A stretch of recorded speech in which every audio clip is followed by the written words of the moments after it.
Ready?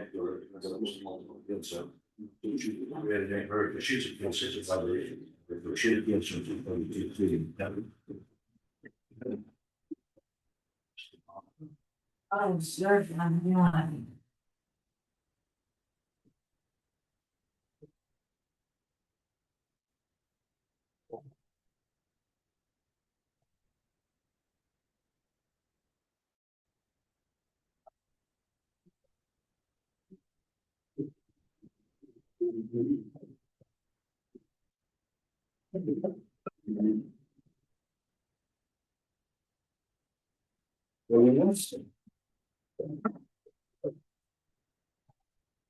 There you go. Yeah. Okay, 6:30, I'll call the meeting to order. Is rise to the pledge of allegiance. Pledge allegiance to the flag of the United States of America and to the republic for which it stands, one nation, under God, indivisible, with liberty and justice for all. Thank you. Agenda review. Everybody okay with the agenda? Comment from this. I was just gonna ask, is this supposed to be part of the agenda? No, it's just informational for you Okay. guys. Okay. Comments from the select board. Any comments? I wanted to ask, Brandon. And maybe this isn't the forum to do it, but just I want some more information about Jeremy. And just, maybe that doesn't have to be here as the select board, but my concern is that he's on the letterhead here is. As town accountant, and I don't believe he is an accountant, is it? Yeah. I mean, that may be the Yeah, position, sure. but I'm not sure that does So, fit. well, let's talk about it afterwards. Anything to do with personnel would actually be, probably executive session material. So No, let's about get it, it. man. Okay. I have something, I just don't know if we need to bring it up now or on other business. I've had people wondering how to email us as a select board. It used to be online when I first started on the board, but I can't find it on there anymore. Is there something we have to do to get it back on the website? So So that people we're can on the email? select board page right now. Yeah, when you click on, you get a box that tells you to email something, but it doesn't give them our email address. So this does direct to your email address. Okay, It goes, so if somebody types in your but Mr. information, Bo Black doesn't have one on there. he does, and he's Okay. in progress of getting it. There's a lot of things I don't have, that's pretty rough too. Okay, I just wanna make sure that it's available to the public. Okay, that's all I had. And Joe, if you can go see Suzanne when you have a second, and she'll get you from the county then. That's all I had. Anybody else? You're welcome. Anything else from the board? Citizens topics not on the agenda. Any comments? One. Oh. Okay, who's first? You get to first. Okay, Sandra. Steve Dow from Weathersfield Bow. So not a lot of people here, but I've been trying to pay attention to what's going on in town and all of that stuff, and I see all the hard work that the town does, select board, the budget committee, conservation committee. Just want to say thanks for the time that you guys take out of your own personal lives to take in deal with just everyday business in town here. I'm sure you go above and beyond probably what you thought you were getting into possibly. But even like I said, the other committees, you know, I may not agree with everything that's always said here, everything on like the town plan, but there was a lot of work obviously put into that. Just typing all that stuff for God's sake. So you know, you guys may not always hear it, but thanks for what you do and the time that you spent here. Thank you. Thank you, Steve. And Dr. Murray, I think you're next. Yeah, I echo the sentiments. I mean, there's a lot going on and a lot of volunteer effort going into it. And I think it's all well intended as well. And so I wanted to raise a couple of budget committee concerns. We just came out of this one process. And the budget committee in our last conversations, we don't want to wait till the fall. We think that that's been kind of an unhealthy cycle when you wait right until like the November timeframe. I think the general consensus from the public was they want to be aware. They want as much advance notice as possible, whether it's new initiatives like the capital plan, or whether it's things involving the costs of the policing or what have you. And a couple of the challenges we had was in order to adequately review line items, in order to really adequately review the budget, one of the big concerns was personnel costs, pay, benefits, salaries. That was a huge concern for the public.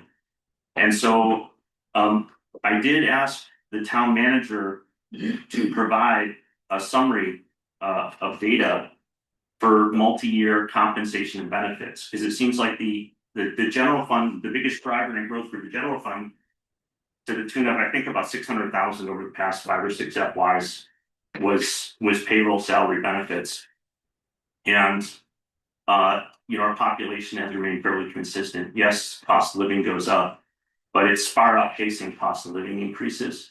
And so I asked the town manager before the last budget committee.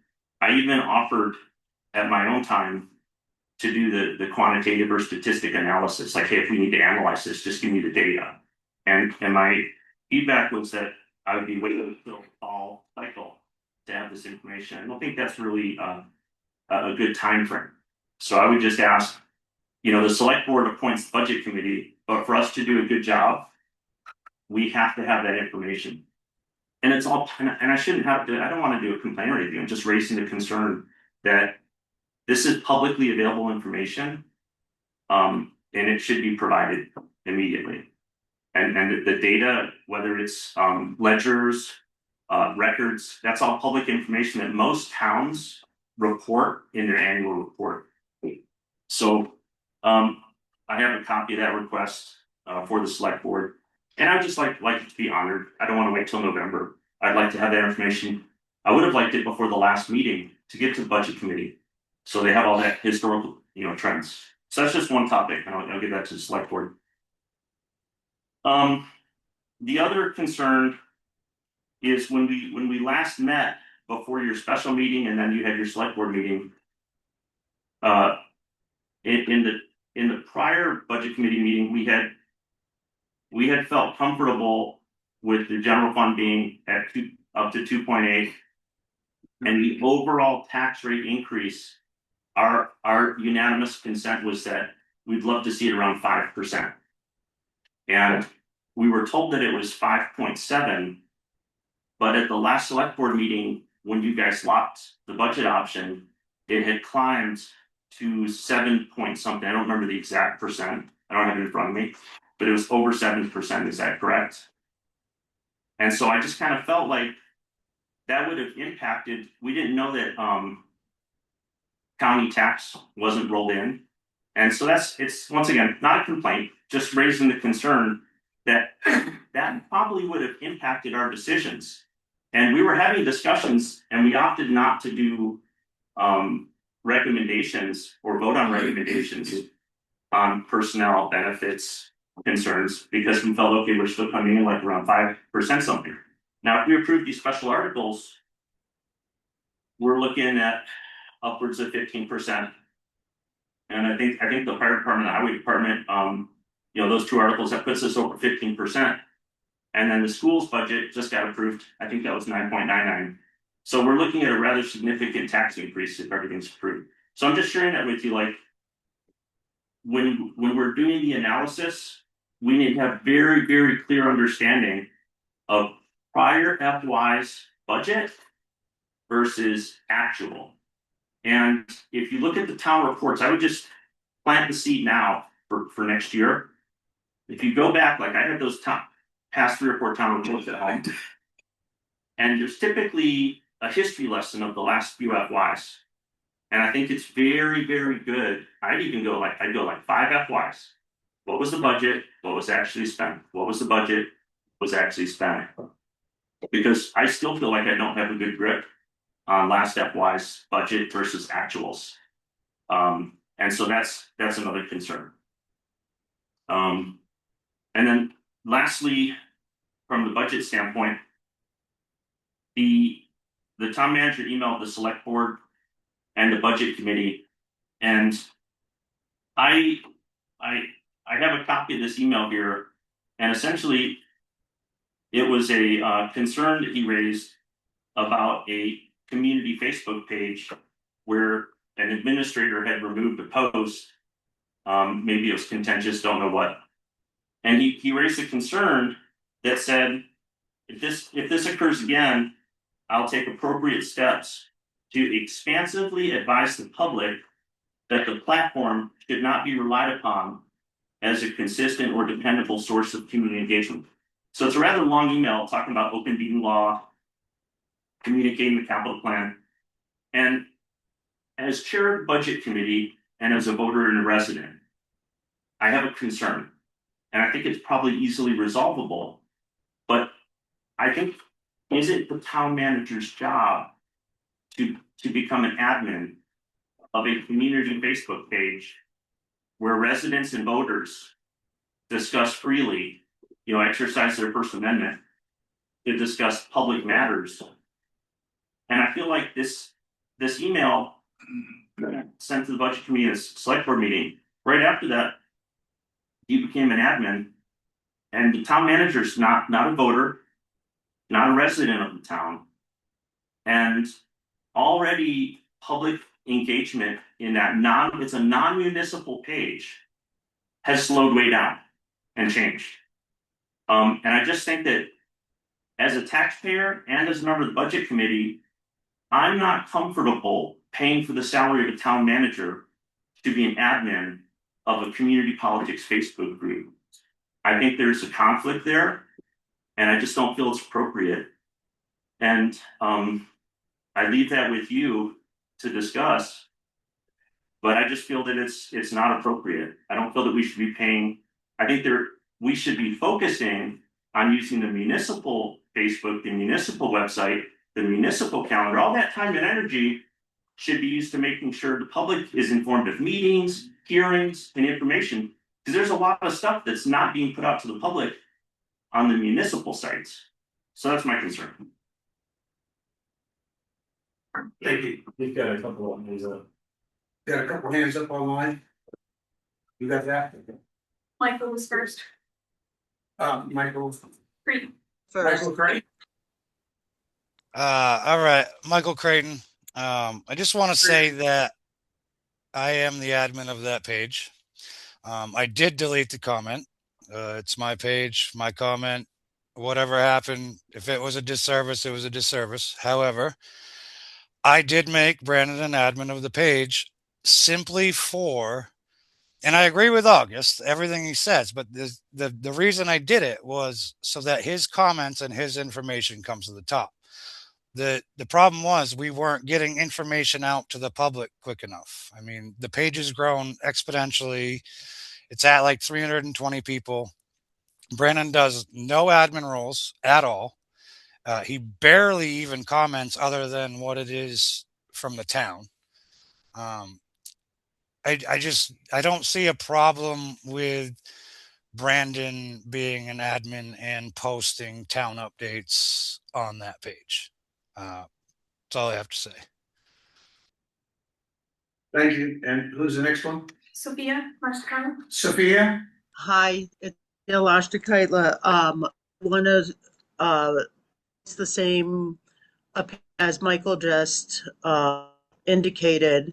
I think it has been helpful to get information out. I haven't been brand of activity, and if so, I think there are enough audit trails in Facebook that would, if he was removing things. I agree this whole conversation happened because there was a really good string and Michael and I had a conversation on Facebook Messenger it, and we both agreed and understood what happened. So yes, it was unfortunate that that post but it's fine. But I think it's Brendan's post up. We've got that we're not communicating enough with the community, and people are not finding out about meetings, etc. So if anything, it is a thing to do this moment. And again, to August's point, we can monitor, and if something seems like it shouldn't be, we can take action at that point. But there are enough other evidence that it was suggested that potentially that the only admin, but that did not happen. And it was determined that it would be a group admin function. Okay, I'm gonna stop you there and I'm gonna say this. It is a website. It is Facebook or, right? It's, I'd like an opportunity to respond possible. I'm not sure I wanna let you, and I know how you feel about this, but it's not a town, we don't have control over this site at all. You're involved in it. I'm not gonna take any more comments on this from anybody else. I'm gonna let you respond on it. I'll give you a couple minutes. Okay. I want to hit the first thing that August had mentioned about the request for the personnel records. I did receive that request. It's an expensive request that's gonna take 40 to 60 hours of time. The quantitative analysis part will take an hour and a half based on your experience. Pulling the actual data all the way back from fiscal year 21 across 3 different buildings is gonna take a very expansive amount of time. I don't mind providing you the data whatsoever. But in order to do this, and let's just calculate it out real quick. So for every single employee in the town, I have to pull a detailed transaction report for them. For FY 21, FY 22, 23, 24, 25, 56. So it's one detailed transaction. That's just for salary. So it's 12 reports times 7 years for one employee. Now I go to the FICA line, do the same thing. Benefits line, do the same thing. So I have to pull all of this data for you. And it's gonna take me a long time to do that. I push it out into the fall because of all of the issues that we have going on right now in our capacity to be able to pull all that data for you. We could contract that out. We could contact Robert. There's high priority issues right now that we're dealing with. And our office administration upstairs is maxed out.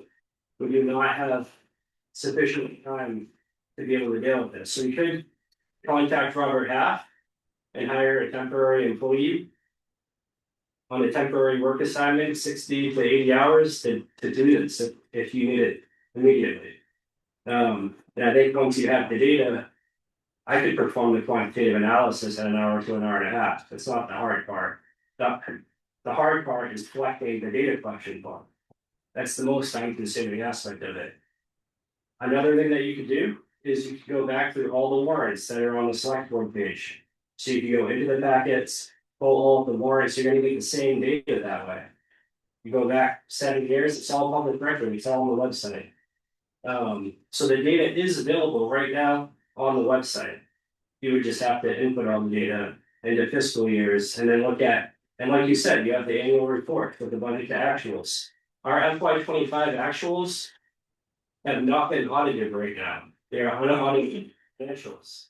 Our auditors are a little bit behind. We've never had an unfavorable audit. The audit is coming. It's just taken a little bit longer this year. Otherwise, those actuals would have been in the annual report.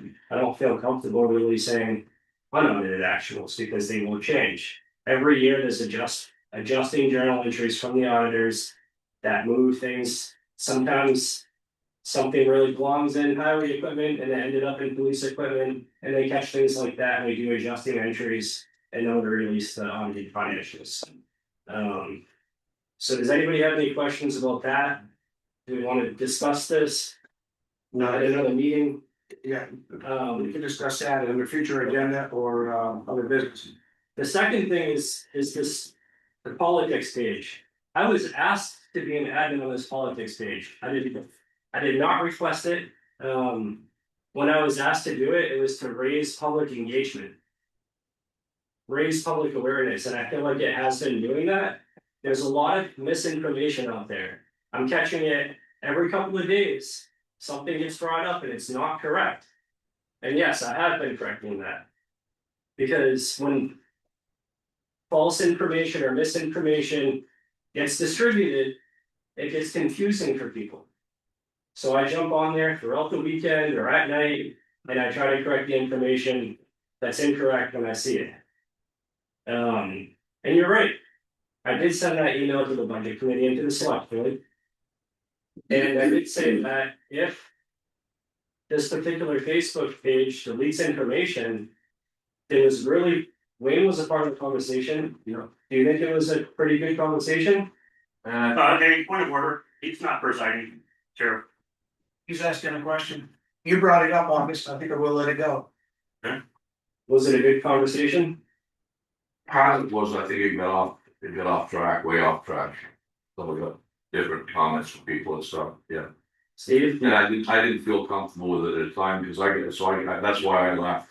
And I deleted my comments, and I said that, because I didn't feel comfortable, because I felt as though, whether it was me, and then it was Michael and, Sophia in there, and I'm like, I don't think so, and actually I sent, I believe Michael and, but again, I don't know if we should be doing this, because we might be violating open meeting law. There's three of us, we're both all in the budget committee here, and we're here discussing. And we hadn't actually discussed what we discussed in budget, but I didn't feel comfortable with it because, and I just felt as though that's violating open meeting law if we're going down that road. We can't be doing that, you know. Not, I didn't feel comfortable with it. Now, others may have felt comfortable, I didn't. You know, that's why I deleted my comment first, and then. I commented previously about it. The thread I'm thinking of was probably some of the best information and talk on the special articles that I encountered in all of this. I didn't see necessarily anything out of line, not that I know, too much about rules and regs, but I can see both sides of the coin, but I thought it was pretty clear that it was something that Mr. Creighton had expressed that he asked me to be part of this. This wasn't something that you asked for, so. Are you satisfied? I'd like to just make two quick points. I was frustrated that the post got deleted. Because we spent a lot of time raising awareness in that post. Mr. Creighton and I discussed it. And it's not, we don't think it's that big of a deal. I mean, there were open meeting law violation accusations, and in my opinion, there was no open meeting law violation because there wasn't three budget committee members discussing the result of something that would happen at a future meeting. In my opinion, there wasn't open meeting, and I think that there wasn't an accusation. There was an email that said, "Hey, be careful that you guys don't cross that line." So I'm gonna make a bit of a statement to that, and that is this, in our packet tonight, we have the open meeting law, and some of you read that, DeForest, you're really good at this stuff.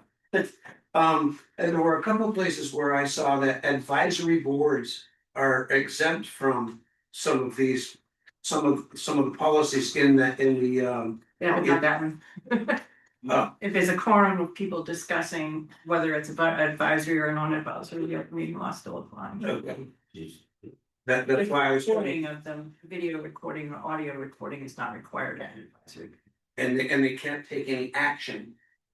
Obviously, it's not a warm meeting, so any action they would take would be, if they tried to take any action, would be a violation, and it would be But null as and void. Mr. Golick was saying, if they were actively discussing something that the budget committee was going to act on. Yeah. that would have been- Yes. Just expressing opinions or asking for information, in my mind, wouldn't have constituted a violation. I don't think that it was, you've got a hand up, Lee. Who we got? Mr. Creighton, Mr. Creighton? Sorry. Yeah, Michael here. I just want to say, I want to reiterate that Brandon did not have, like, I asked him to join this admin page. Second, this was a post that I put up on a page I created, and I felt after getting some messages that we were violating an open meeting law. I deleted it. I don't want to do the community a disservice or break rules or anything like that. So it was gone. I have talked with Brandon. Everything is good. I have explained it in the community on the page. I just want to make sure that, like, I didn't do it maliciously. I promise. I literally thought I was doing something wrong. That's it. Thank you. Okay, are we all set with this? Everybody? Okay. Any other comments, Wayne? Yeah, so. On the point of misinformation, I think that's a good point to bring up right now, because I've actually went to an auction this weekend and, I got quite a few comments from folks that we already purchased a new dump truck, and well, no, we didn't, we haven't voted on it yet. But, no, that's what I was told. There's a brand new black Ford F-550 or something floating around, and I'm like, I don't think so, not yet. And I said, it's in the works of the paperwork, if it gets voted through, to replace the 10-wheeler and replace the pickup, but. So, I mean, if we're gonna address this information, we may wanna put something out there somewhere that, no, we have not purchased a vest. Well, I wanted to find out myself, no, we haven't, right? No, we had, no. Okay. We haven't voted yet. Well, that's. I forget your first name. That's my first name is Elisa, Lisa. and my last name is Van Domberg Scipio. And again, thank you everybody for all of your hard work, and mine is just a little point, and I don't know if I'm in the right spot of the meeting for this, but in the minutes, my name is misspelled, and I'd like it to be fixed. So it's not B-E-R-G, it's B-U-R-G. Perfect, thank you. You're welcome, thank you. Okay, any other comments from citizens? No, it's not on the agenda, Different topic, not on the agenda. okay? I just had a question here, I saw that there's a public hearing on May 12th. The DRB has noticed a public hearing. And it's relating to an application. For the use of 20 Escutney Park Road for a police station. And it says it requires conditional use and site plan, so I don't know how this is baked into the budget. Is it part of this year's budget cycle or not? Someone forwarded this to me because I don't think it's posted like in the announcements for the events. I don't know if this is publicly disseminated or it's been noticed through Front Porch Forum or the town's website or anything. So I don't think the public is largely aware that there's a public hearing coming up, but from a financial standpoint, I'm just curious, what's the cost of this? And is that baked into the budget? Don't know. It's under the town manager update. And that'll be answered under the town manager's update. Thank you. Okay, that it, comments, any other further comments from citizens? No, hearing none. Next on the agenda is the review of the minutes, 323, 4:8, and 4:13, we'll take them one at a time. Do I hear a motion to approve the minutes of 3:23:26? Yes. Do I hear a second? Sure, yes. Okay, Sorry. any discussion on the minutes, 3:23:26? I still feel that they're way too long. And what would you propose?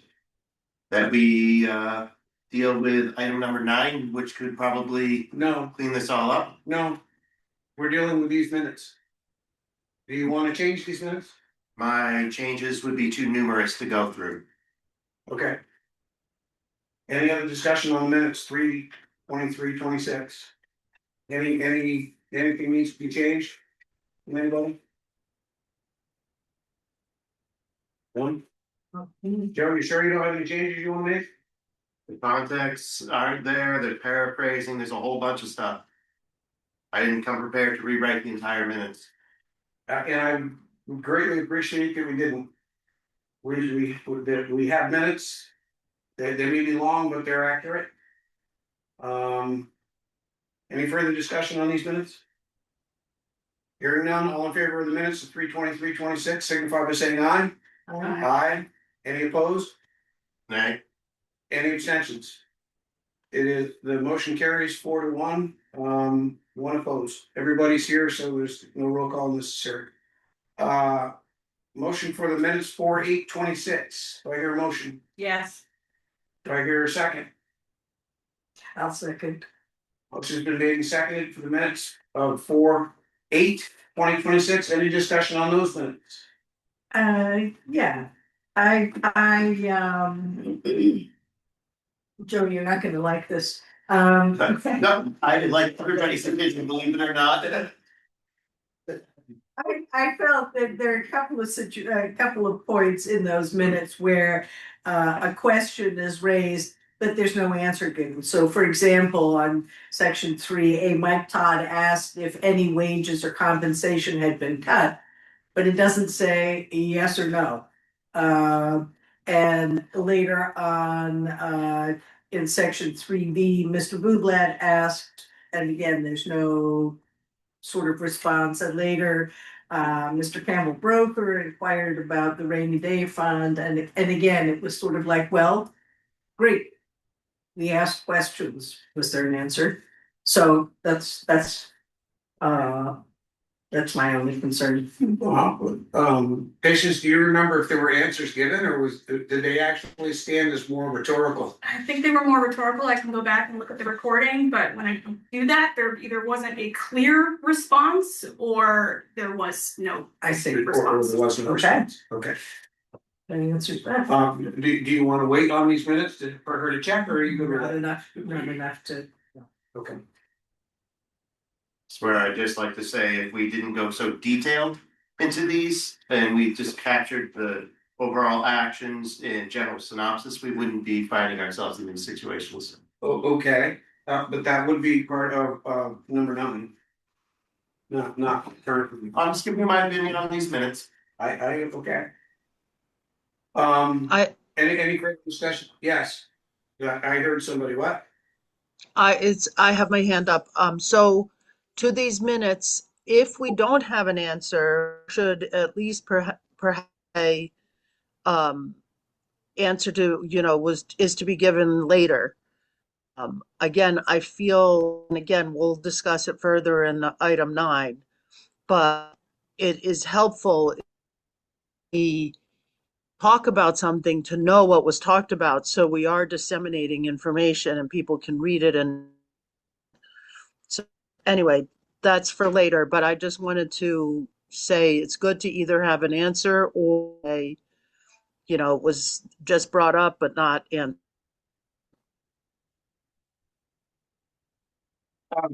Well, here's the thing, I think Mr. Murray pointed this out, or his wife pointed out at the last meeting, we can't really just change minutes because we don't like the way they look. If the recording secretary has recorded what was spoken and there wasn't an answer, then we can't have an answer. That you can't do that either. So, I'm taking her at her word. She has listened to the recording, and either it landed as rhetorical, nobody actually answered the question. That sometimes happens, or it wasn't decipherable or legible, so she didn't include it. And I'm okay with either one of those. In certain cases, we could go back. I mean, I could ask the town manager now to answer my question. I just went back and looked at it. I'm sure he knows the answer to that. But if we didn't get the answer in the meeting, it would be inappropriate to add it to the minutes now. So back to the board. Any further discussion on the minutes? 4/8. I have a comment. Here, Hearing none, yeah, no, this. Yeah, I'll give you a very brief minute, Michael. This is really board business. Go ahead. I'm just wondering why there's discussion on the minutes and then you are stopping the discussion on the minutes. Because the discussion on the minutes is between the, this is a board discussion. We are accepting the minutes. Okay? It's our actions. And like I said, it's not, we don't have a discussion on the minutes as far as, you know, what we're gonna change in them. We can't, you know, we can correct things, but that's about it. We can't add things. So it's Right. in front of the public, but only for you guys, I guess is what I'm getting at. Well, that's what the meetings are anyway, yes. That's the open meeting law, if you understand it. Heard. It's the Thank right for the people to witness the government in action, not necessarily to participate, but we do encourage participation. And that's a, I hate saying it that way. Who That's voted really- you in, I guess? What's that? Who voted you guys in? The people. Okay, correct? this is we're working on the minutes right now, Mr. Creighton, excuse me. Any further discussion on the minutes by the board? Hearing none, all in favor of the minutes of 4-8, signify by saying aye. Aye. Aye. Any opposed? Nay. Any abstentions? We have 4 in favor and 1 opposed, no abstentions. The motion carries. Motion for 4/13/26. Do I hear a motion to approve the minutes of 4/13/26? I move that we approve the minutes of 4/13/26. Do I hear a second? I'll second. Motion has been made and seconded to approve the minutes for 13/26. Any discussion on those minutes? These ones are a lot better. I like these ones. I bet you weren't expecting that. Good, then we can take 9 off the agenda.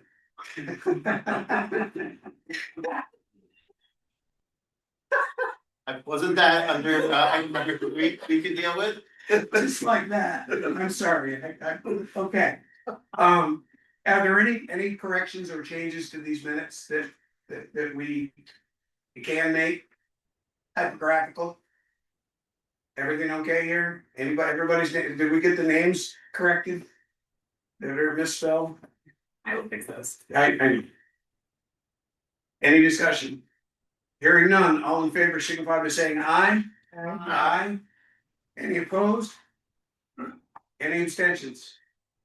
Joe, did I hear you vote on that one? He I did. did vote aye Yeah. on this one. That one is unanimous.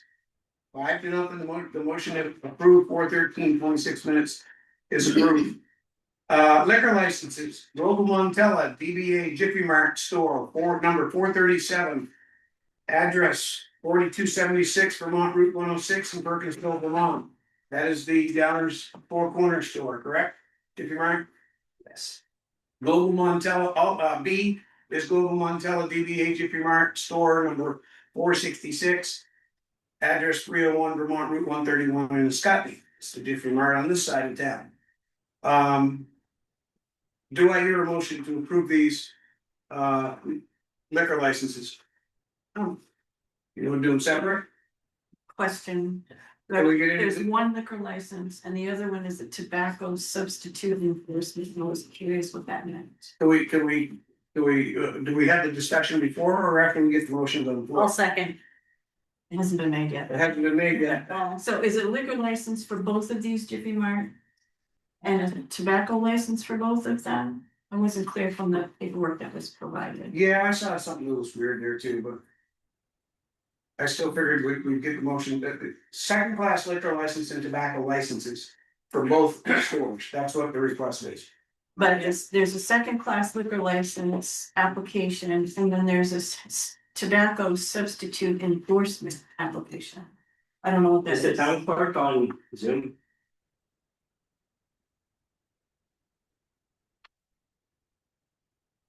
Tobacco substitute endorsement. I think so. I'm gonna, am I guessing correctly if I say that that's like vaping products? I would assume so. I wouldn't- It says at the top, it's a tobacco substitute endorsement, and then further down, it says license type tobacco. So it's an application for one thing, but it's a license type is tobacco. So, But this is a Vermont regulatory form, Oh. so I mean, I know about as much about it as you do. I assume that, I'm making an assumption that they filled it out correctly, or that the town clerk has filled it out correctly. pretty sure I called the town clerk. If you can, Otherwise, I would suggest tabling it. we can't, We can't. You can't, it expires on April 29th. 30th, 29th, I think. 29th. I think the applicant and the receiver of the information should be present. Yes, If they're not here. then That was it's used to not be. a problem, in my opinion. I I'm agree. not even sure this is complete. Hey, Floanne, how are you? So, you're live on speaker in a select board meeting. The applicant is not present for the tobacco and liquor licenses. The board has questions that they'd like to ask you.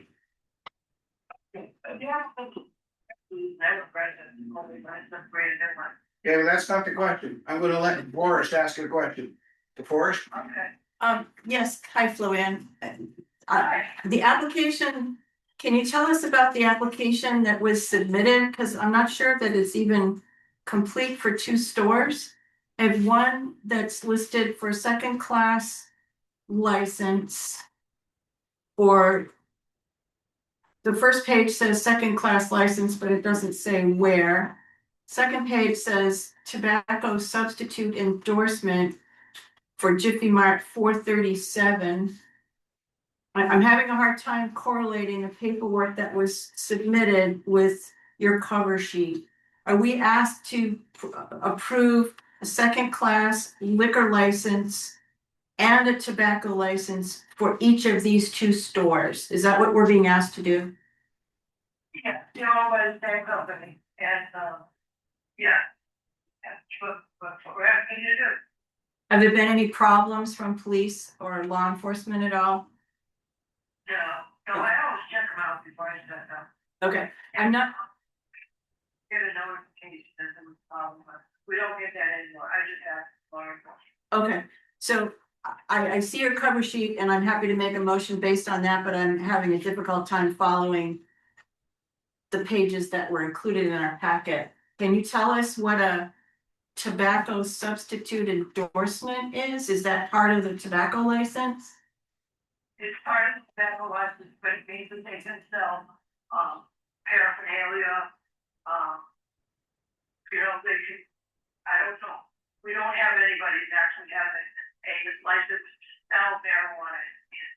Yeah, but, that's not selling it, it's paraphernalia, and they have these, these big things that are like marijuana, I guess, I don't know.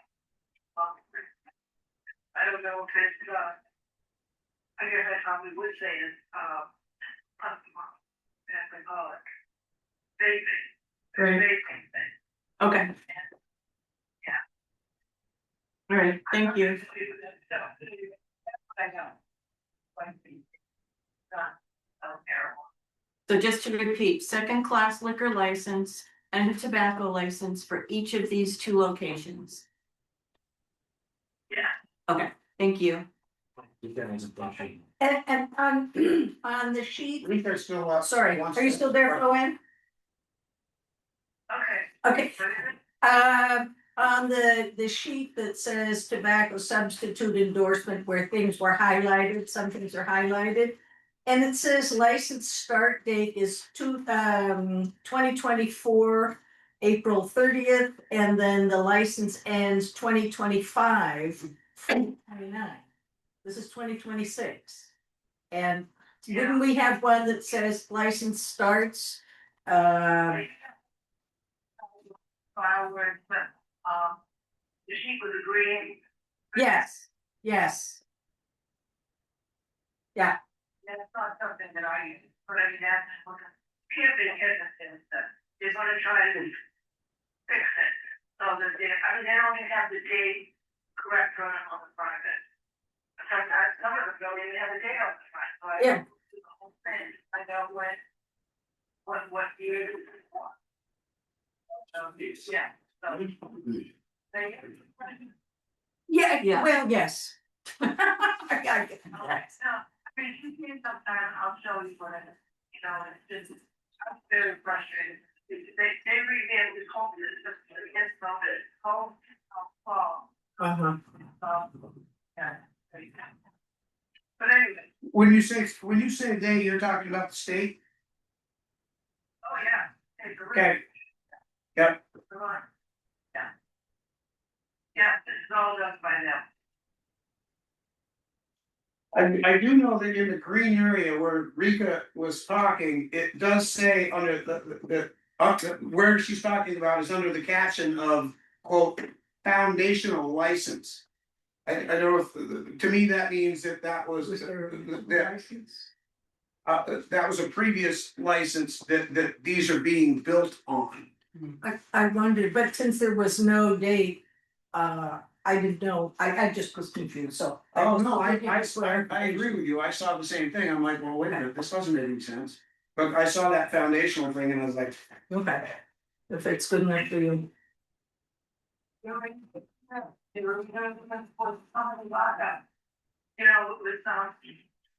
is there documentation from the state on the changes that they made when they made the changes to these forms?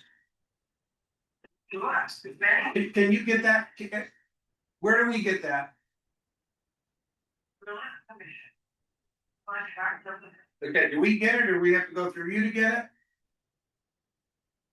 Oh, yeah, so I think you can get it, but, I don't know. Okay. Well, if we have any trouble getting it, I'll get in touch with you, and maybe you can help us get that information so we can understand these applications a little better.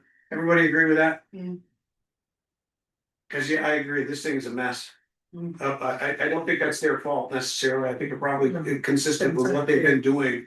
And I don't think there's any changes to the business, that's my personal opinion, not a board decision.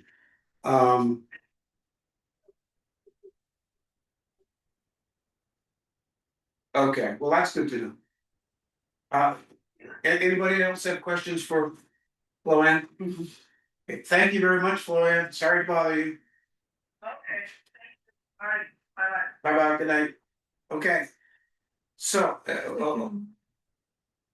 sure, yeah, go ahead, you can I make a motion to approve a second-class liquor license and a tobacco license for Global Montello doing business as Jiffy Mart, store number 437, located at 4276 Vermont Route 106 in Perkinsville. Do I hear a second? I'll second. Motion's been made and seconded to approve the liquor license and tobacco license for Global Montella, DBA Jiffy Mart, store number 437. Any discussion on the motion? Hearing none, all in favor of the motion signify by saying aye. Aye. Any opposed? Any abstentions? The motion carries. It's unanimous. And second motion? I make a motion to approve a second-class liquor license and a tobacco license for Global Montello doing business as Jiffy Mart, store number 466, located at 301 Vermont Route 131 in Espanol. I'll second. Motion's been made and seconded. Motion is to approve the second class liquor license, tobacco license for Global Montella, DBA Jiffy Mart, store number 466. Any discussion on the motion? Hearing none, all in favor of the motion signify by saying aye. Aye. Any opposed? Any abstentions? Motion carries, it's 5-0. Can I ask a question? Yes. In the past, I just noticed here, it says to the Weathersfield Liquor Commissioners, in the past meetings that I have witnessed, the Board of Selectmen have temporarily stepped aside and we opened. Convened that and liquor convened- authority. Is that a formality that's gonna get us in trouble for not doing it? That's a good question. Should we do it over as, okay, we're now the Weathersfield Liquor Commission? That's a good question, DeForest. I don't wanna jeopardize this about that. license by doing it incorrect. I didn't think about it the last time we did this, but I just saw those words, Weathersfield Liquor Commissioners, and we just made that motion as Weathersfield Select. I know that we are automatically the liquor commissioners, So we're. but do we need to do that? I don't know. The board used to do it formally, They did, you're right. if I recall. We did, you have to go into the board of liquor commissioners. Okay. Alright. Raise that. And you actually need a vote to do that, I'm sorry, I should have done about it. Yeah, well, it's not my first rodeo either. Thank you, DeForest, for catching that. Wayne, real quick. Yeah, what he was talking about before us, my wife and I were actually looking at the minutes before we left, and she goes, I wonder why they don't do that separately, because she worked for the town of Hatton for many years. And she goes, it's the same, it's a select board, but they always go in as the liquor board separate from the select board. Yeah. Okay, To keep it separate. all right, So do it over. so, well, look, yeah, let me, August, would you help me for a second? Yes, sure. What's the best way to dispose of previous, these motions that have been already, The initiator would withdraw, the person who seconded would withdraw, and the motion would be withdrawn. and they've already been voted on? Oh, if they've already been voted on, you'd have to move to rescind, I believe you'd have to move to rescind the motion. I make a motion to rescind my previous two motions on the grounds that we acted Out of order. out of order. Yes, second? And I retract myself, or. No, just, you just said, no, you're seconding that. You're right. Motion to rescind my previous. I second that. We have a motion to rescind two previous motions. We have a second to that motion. Those motions are, or were, to approve Global Montella DBA Jiffy Mart store number 437 and Global Montella DBA Jiffy Mart store number 466. Motion is to rescind. We have a second. Any discussion on the motion? Hearing none. To approve the motion to rescind the previous motions. All in favor, signify by saying aye. Aye. Any opposed? Any abstentions? Motion carries, it's unanimous. The previous motions are rescinded. Do I hear a motion to convene the liquor commissioners of the town of Weathersfield? So move. Do I hear a second? Second. That was you, Kelly? Yeah. Okay, I thought DeForest did them both. Okay. Sounded like, sorry. Okay, all in favor? All in favor signify by saying aye. Aye. We are now convened as the Board of Liquor Commissioners.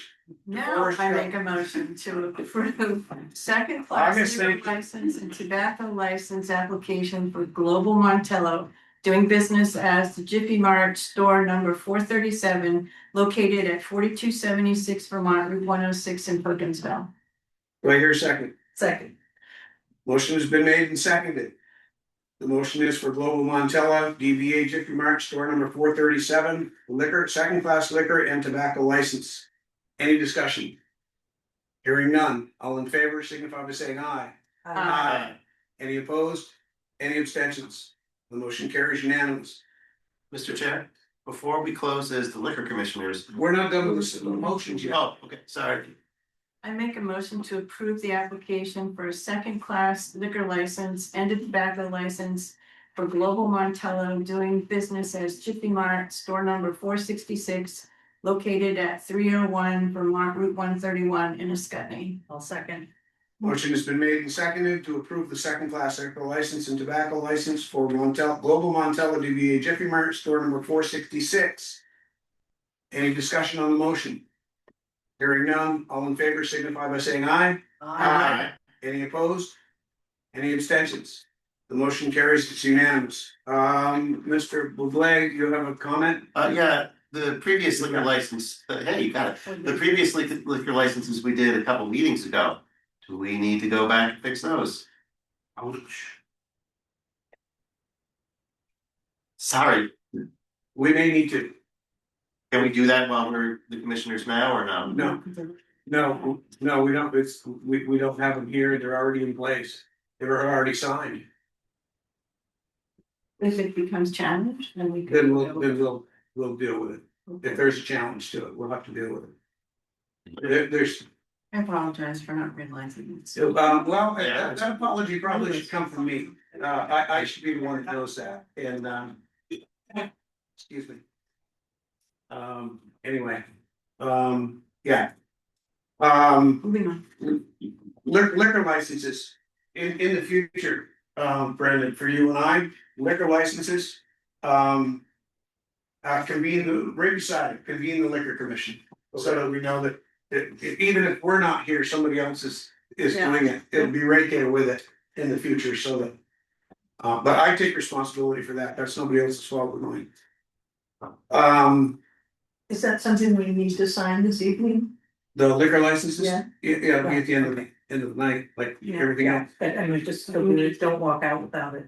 Adjourn the liquor commission, is it, I'm not sure what the hours are. We will now, I will now, take us out of the liquor commission, I don't think, Think that had on.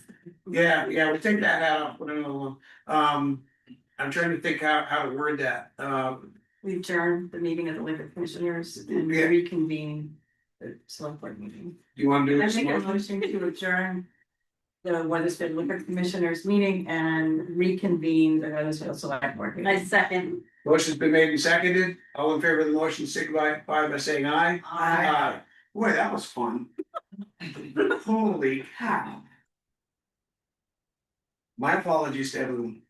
Large gathering permit, lace up for Laura, 5K. I make a motion that we accept this Lace Up for Laura 5K presented to us from Ethan McNaughton on June 27th, 26th. Second. Motion's been made and seconded to approve the large gathering permit, lace up for Laura, 5K. By Ethan McNaughton.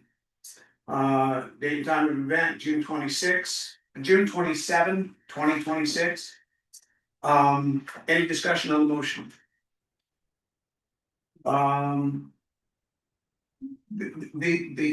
I don't think that this is an issue, but I do wanna ask, in the past, we had, whenever this took place, we actually had a police department. And then we went to the sheriff's department after the last one, and now we're kind of in transition on things. Do we know what's happening for security on this, okay? Everything's okay? Good, I'm good. Anybody have any comments on this? I know there's a few people that live out there and. The events, I believe in June. Yes, It's great event. June Yeah, 27th. great event. Yeah, it is. Thank you. Any further discussion? Hearing none, all in favor of the motion signify by saying aye. Any opposed?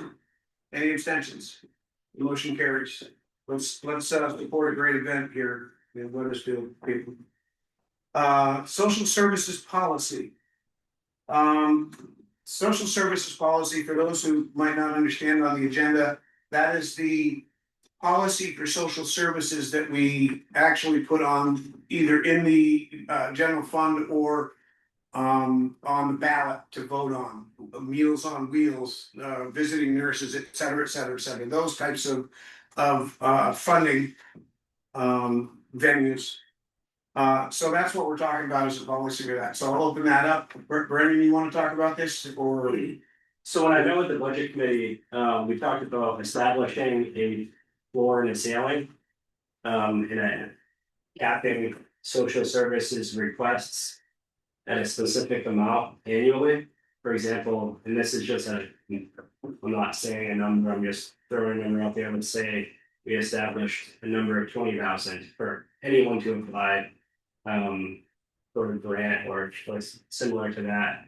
And then maybe we have like either the budget committee or another committee review the applications and make recommendations on which articles, which social services, that's a really good idea. But actually, we August, it could be open. Or, picture? Yes. Yeah, so the budget committee has kicked this around because obviously it's challenging when you're getting the budget ready. And the ballot, and it actually costs more to print the ballot with more articles. And so I think it should have input from the select board. The budget committee at a meeting could make it a public awareness topic so that you have feedback from the voters. But some of the social services, I'll just give you like one example. We had some deliberation on the visiting nurses. And so the visiting nurses is something that the community overwhelmingly supported. But the cost is high. It's like 12,000 and something. And so when you're adding the social services, there's a balancing act, and then you start adding special articles. that are not social services, but municipal related. And we got $47,000 of articles were passed at the last election. So one, you have a variety of options here, a floor and a ceiling cap. Just to rehash what the town manager said, you could have the select board could set a policy saying, this includes the ones that are under $4.99, because the select board $4.99 and under has approved ones that don't go on a special article. I'd want to hear from the whole budget committee and the public, but you could say, hey, the town of Weathersfield will allocate 1% of our total annual town budget for social services. And within that, like 1%, what would that be? What, $20,000? So say 1% is the max that Weathersfield's gonna allocate. And then you would have like an order of merit list where people turn in their packets. And they and the amount you could say ranges from 500 to 5,000, and you give out 5,000. You could give out a certain number of 2,000s and a certain number of, you could have a myriad of options available. But then you'd have predictability, because right now there's not really predictability, and obviously folks are really concerned about affordability and voted down some social services articles, and of course budgets. So I think that as you design this policy, I think it's as you go through first, second, third reading, it'd be good to know what your overall cap is, and then have a floor and a ceiling for the amounts that you would give, but then have a process where people apply. I also think that the 501c3s apply, and is it an annual or is it good for 2 years? Sounded to me like the original or the initial approval is good for 2 years, and subsequently they need to be renewed every year. Mm-hmm. And so that's I think the social services have been supported for a long time. I do believe that there's some voters who probably don't want to see the municipality funding social services at all. But that's where you really need the feedback to see where people's comfort level is. Because essentially, if you're giving money to a 501c3 and 51% vote for and 49% vote against, that means it's going in the tax bill for 100% of people. So those are just some thoughts off of our last discussions. I'm gonna take comments from the board first, if you will. So, board, where are you at with this? Some comments on this? I'd love to see, sorry, Mr. Chair. Yes. I'd love to see, overall, just a pool of a set amount that could be put into the budget. That way we know what it is. I would say 1%, but even kind of just having a fixed number on it, like $20,000 period, and then goes from there and comes out. That way, when we're doing our budgeting process, we don't have to guess. And how it gets distributed, this town loves committees. Let's have appropriations at the beginning. Kelly? Any thoughts? I see where they're coming from. I really, because we had almost 50,000 pass. So that put us up another little more than a penny. Penny, yeah. Penny, yeah. Forrest? I need more time to think about it, but my initial thought is, I'm not comfortable having the select board or the budget committee decide who gets money and who doesn't. If the voters passed a certain amount of money for social service spending, then that was their choice. It went on their tax bill because they put it there, not because we put it there. I see the logic behind what's being proposed, but I'm not ready to go there. I want the voters to have some. I don't want to be responsible for deciding who gets social service funding and who doesn't. Rika? Yeah, my feeling is very much the same, that it's I think that's not our stance. I totally understand that it makes life easier if you have a fixed sum that you're dealing with. Yeah.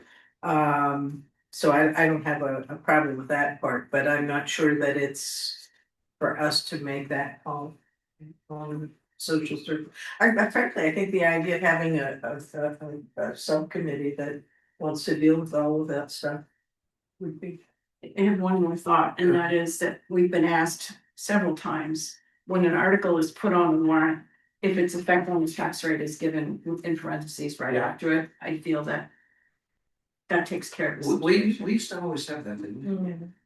I don't. I don't know. Maybe not all. I mean, I think we were remember- aware of what stuff was gonna cost on the tax rate per article, but I don't think it's ever been printed on the ballot. I think he used to say at the end of the article, for instance, $30,000 equals 1 cent on the tax rate or something like that. He used to say at the end of the article. That sound about right, Patty? Didn't our articles sometimes say that? I don't know, I don't understand this proposal. Oh, well, I'm just thinking, looking at historically, article ballots. Oh, Articles, they used to say $30,000 equals 1 penny on the tax rate. yes, I believe they did. Something like that used to be on there.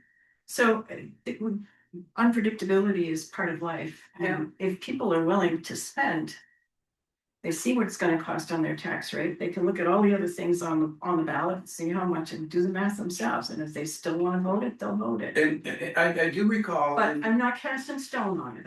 I'm saying I'm still. I do recall in my very early days up here that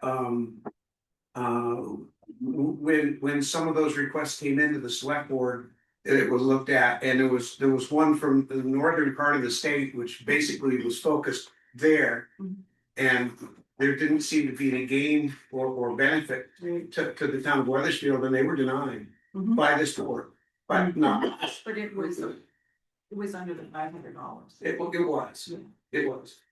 Certainly, we're asking for a lot of information from each of these, it's available to the public. And one of my questions was, do we have like accounting of the services provided in the town after the fact, like for last year? Which they gave in their reports this year, that we did see that. Yeah. How many people were served within that.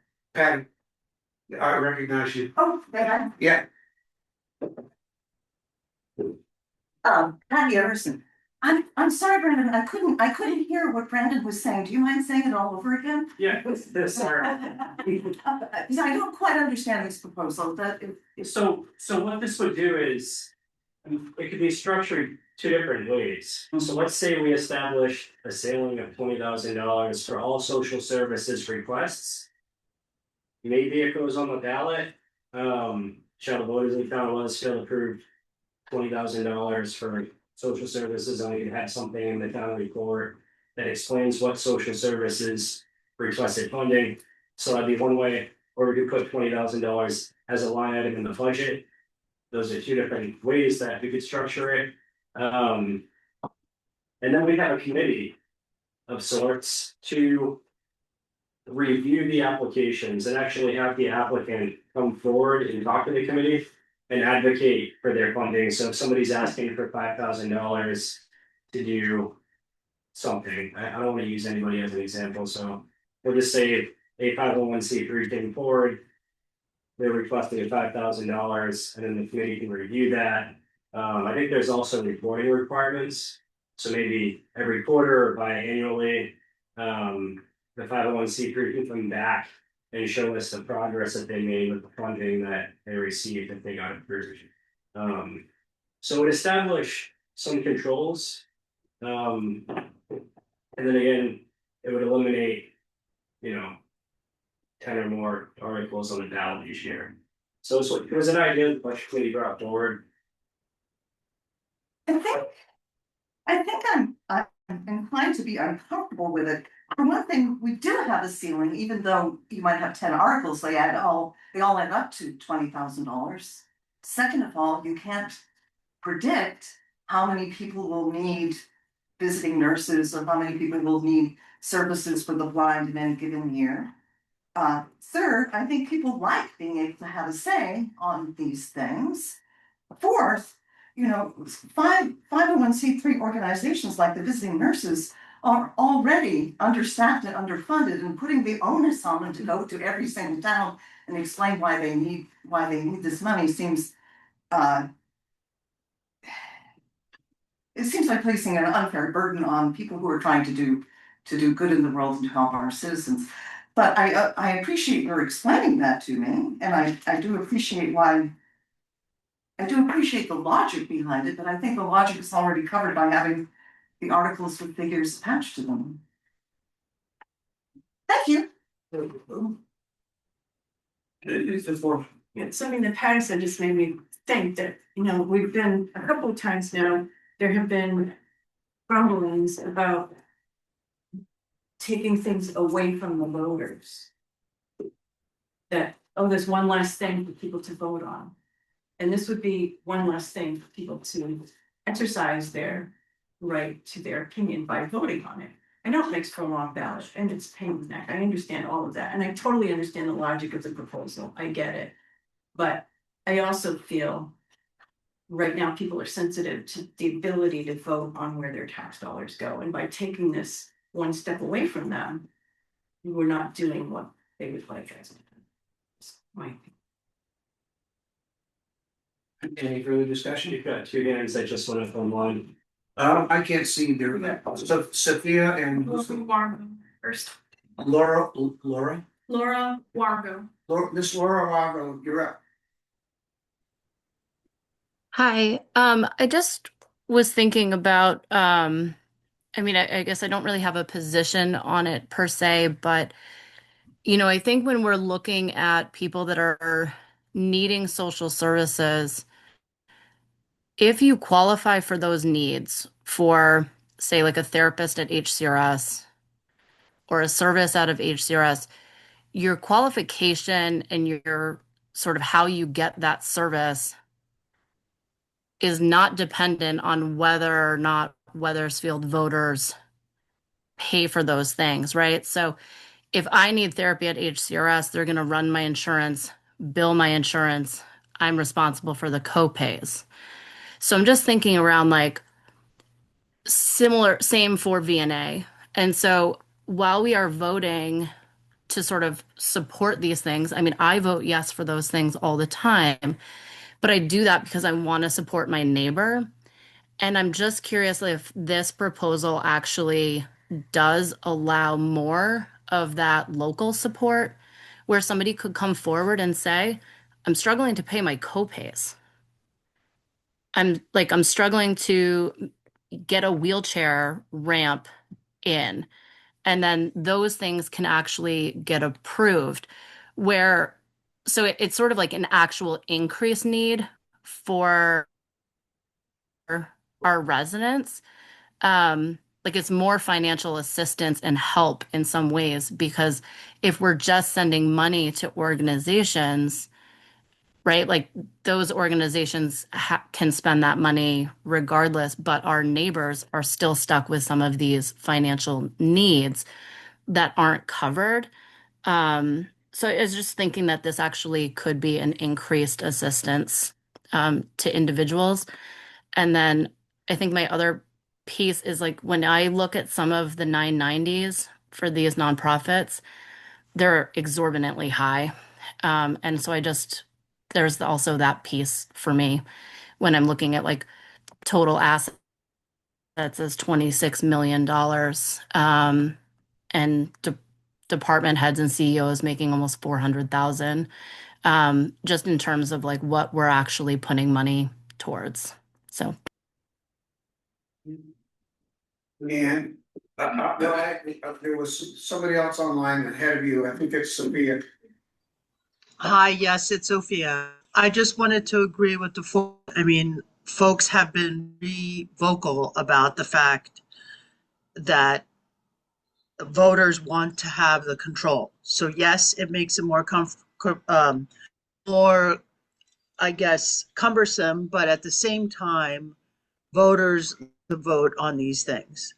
To what Laura just said, this $12,000, if I guess I'm trying to understand how this would be spent. Is this for, regardless of which way it goes or whatever, would it be spent to those people who can't afford? Or we're just giving them 12,000, they're using it still, for those that have insurance, they're still getting visiting nurses. I'm a little confused about that. The article is to support the services of, for instance, VNA. So there's no micromanagement from us. I think I'd be interested to Laura and Margaret's point to see those 990s that she was talking about. I agree too. What's a 990? It's a report. A nine. Oh, Yep. Laura, hold on. We got it in the room, but hang on. You can let Laura do it. She may know that. All right, Laura, he's deferring to you. I'll defer back to him, but no, a 990 is sort of your end of the year filing that shows the overview of finances. And in those are often like executive leadership's salaries and positions. And it also has like total assets of the organization.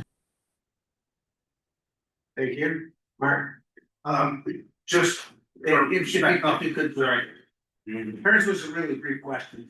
Mark Youngling, Perkinsville, just for clarification, I was hoping that somebody on the board could speak to how easy it is to get a special article, a separate article added to the ballot. It's one other way of thinking about this. I mean, is this a free option for me to do advertising or, I don't know, Mark seminars? How easy is it to get these different things on? Do you guys review each one of these processes? Yes, yes, we do. Good. It's an application that you fill out and you submit and explain your process and what your intentions are. As I stated earlier, we had one from the northern part of the state. This was quite a few years ago. It was some music like program. But it was basically centered in the northern part of the state. It offered nothing here. They wanted $500. We said no. Okay. So Yeah, so there is an established process. I figured there was. I wasn't sure if there was a minimum requirement for how much time and. there is a policy that we actually have that in our packet. Have you not seen that policy? I have not seen that. Okay, we have a policy packet that's included in. All right. Well, I'll dig into that. Patty, I think Patty is next. Actually, I'll go last, because I have a quick question. You go ahead. Steve. I understand, kind of both sides of the argument, the budget committee's trying to make things a little bit more predictable for everybody, but kind of echo what DeForest was saying. You're opening yourself up to a lot of back and forth as to, oh, they picked this because of this situation, or they picked that. Having the voters have some say in it is good. I think, what did you say? If it's under $500, you guys can choose to just up here. So, I mean, that's probably a good level there. But again, you're gonna be getting yourselves into a lot of, I can't believe they're giving this money for this, or they didn't give this money for that. Put it on our shoulders. One less thing for you guys to get grief over, probably in the long run. I vote for the visiting nurses and things like that I feel, is good.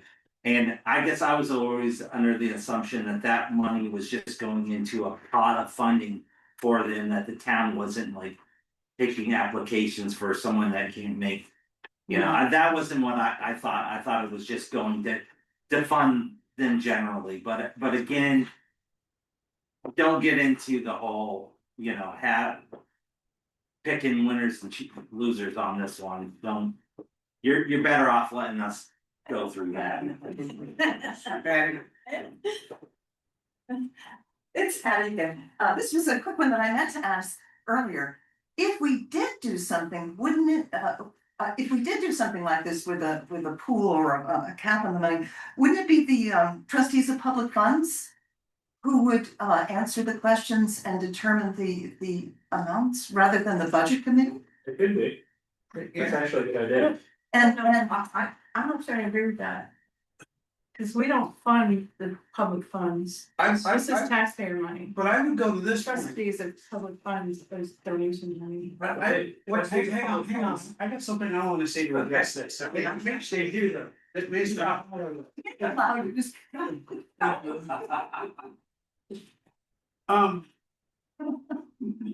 I don't, when you appoint a committee, or this board, or that board, or some other board, and you have a total amount.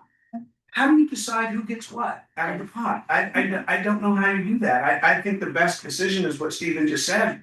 It's like they go out to, this goes to the voters, and the voters decide. I think we decide on the ones that are $4.99 and below, whether they're serving Weathersfield. There also is, and maybe we should be looking at this based on what Laura said, because this is what I triggered in my aid to residents in need in this town may need attention. If we wanna focus on something local. Yeah, so I agree with Stephen, I'm inclined to agree that way.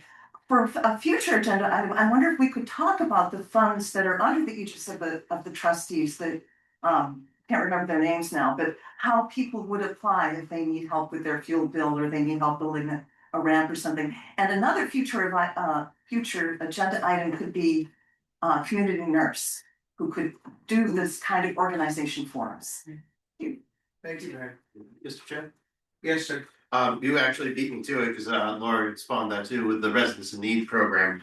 But I definitely like the idea of having the voters decide which ones they want to go on. But as I go through this policy, I don't see where it has a cap in there for the maximum amount. So that's It's up to the voters. Well, because the request comes from the requesting entity. They're requesting what they want. We don't know how many we're gonna get and what that's gonna be. We deal with the ones below 500, the rest of them go on the ballot and the voters decide. right. And And that's what you're saying, so there is no cap. should we consider putting something like that in there? That way you can still apply for it, but you can't come to us and say, we want $30,000 for the Feel Good Inc. The problem I have with that right out of the gate, of course, I saw your hand, it goes back to what I said a minute ago. And that is, how are you gonna decide who gets it and who doesn't? Well, no, I'm not talking about total, cap per acts. So one organization, your cap's here, and then the next one, your cap's here. So you could have 50 articles on there, but you capped at 1,000. For example, or Per one. yeah, or however many, And I'm just using that as an example, not actually setting like any limits on it. But then part two of that too was, what if we did this crazy thing and instead of funding social services, we put, should the voters of Weathersfield put $50,000 to fund residents in need? And then the money stays local and helps out our neighbors. DeForest. Food for thought. 2 points to what Laura, Ms. Wargo was saying. The application packet includes a most recently completed Form 990. So we do get that information. And secondly, the aid to Weathersfield residents in need is on the trustees of trust funds website on the city's website on their page, along with several other trust funds that are available for various reasons. All of that is explained on that page. If anybody wants to look at it. Or needs it. I mean, if you get a call from them, well, if you get a call from. I donated to like the National Firefighters Fund at one point. I have family members that are on the volunteer fire department, and I was like, oh yeah, I did this, and they were like, you realize we don't get any of that money. Yeah. None of that money is coming here. And then once I made that one donation, I get the state police, I get the national police, I got a bunch of, but it did, I went from thinking, oh geez, I just donated $100 to this whatever, and they're like, well, somebody's getting the money, but it's not necessarily coming back to Weathersfield. And as Miss Wargo pointed out, there's probably someone sitting at the top of that board that is making a good salary when, someone back here needs the work, so. Is there any way we can find out what percentage of that This is is a that? It's supposed to be in the other. What, no, the percentage that we give that actually goes to our people in need and doesn't go in someone else's pocket? That was kind of what there's always gonna be a portion, I think, that goes in somebody else's. Oh, I know that, but But that was kind of what my question was, is there a way of determining what the value we're getting from From the those that money, we are yeah. donating to? Doesn't have to be 100%, but what's it look like? I have a question. How do we fund the aid to Weathersfield residents in need? How does that get funded? So they have a reserve fund and the trustees of public funds actually. For that one, I'm not talking about all the other, like Hicks Nichols or the Campbell or any of those. Yeah, they have, Just the aid to Weathersfield residents in need. How does that get funded? so you have a line item in the budget, great, aid to residents in need. And then So that's something this board, we review as applications. part of our budget. Yep, and we do get applications I throughout. wasn't asking that. I just wanted to know how it gets money. Yeah. And how much are we putting into that? Not I'm much, ashamed to say, I don't know. $2,000 a year. So maybe that's where we need to make an increase in that. Are you suggesting we decline all applications for social service? I was just kind of spitballing the idea, honestly. I'm just wondering if that's what you were suggesting in exchange for ramping up Weathersfield residents. I would love to see the money stay local and help out the neighbors. That would be the best thing. However, there are also the organizations that are asking. If it was my choice, I would say let's fund the residents in needs and programs like that that are going to help out Weathersfield residents. That's our tax money helping out our neighbors. There's really nothing more local than that. My counter to that is we could give them, but it doesn't help somebody that needs Meals on Wheels. Yeah, They're not gonna get, they're gonna go to our fund to buy groceries, but that's not gonna help them get the food to their door when they're not able to do the groceries. There's more to it than, so I need more time. yeah, I can put together like a. Whatever, but it's gonna be a. I don't think you need to put in anything. I think we just need time to stew on it. Okay. So just a real brief recap in my head of what this was, is a suggestion from the budget committee to just come up with a number so that we're dealing with a stable budget. It's not an attack on any of the services that have been provided or have been requesting anything in town. We're just trying to get a handle on budget numbers, I guess. Is that sound about right? Randy? Yes, no, you weren't listening? Well, I was listening, I think that's up to the board, are you delegating work for the budget committee, is that what you're looking at? No, I'm not looking to do anything. This was just, I'm just trying to summarize in my head what this was all about, was the budget committee requested Yes. this, and we're just trying to have a discussion about, you know, is there a way to do it or not? And it may not. So I think the question is, do we want to take the budget committee up on their proposal or not? Yes. I think it Yes. goes down to something that, Yeah. And more discussion is needed on this topic. Yes? I think so. Okay. And like, I just needed that for the agenda. Go ahead. and Kelly probably remembers this too, of course, you may even remember it, Joe and Rita probably won't. Back in 2021, 2022, we received ARPA funds and we created the small business grant. Program. And when we did that, we created guidelines for applying for those funds. And people came forward with applications, those applications were reviewed, there was discussion, and then the select board funded those applications. When the budget committee talked about this program, it reminded me of that program and how well it worked. Because of that review process. Do we still have a returnable bottle fund? Yes, that goes directly to the solid waste. I think a couple of years ago, because of the deficit and the variable revenue expense, That dried up. we decided to use that in the transfer station rather than use it to fund it. Understood, but we use the same, I don't know that we even had any criteria for giving that money. It was whoever applied for it would get it, because it was very few people. I can't recall, I was only here for like a year or two of it, and we stopped it and started using it for the facility itself, the Crispin's position. Okay. We're all set with this topic Can I for just tonight? ask a mini question? Is that, whatever you call it, the fund for residents in need, is that something that people can just contribute to? You know, that at the end of the year, when you make your charitable donations, can people just send a check and? It's a reserve account of the town. Anybody can donate to it, and we can receive donations into that reserve fund.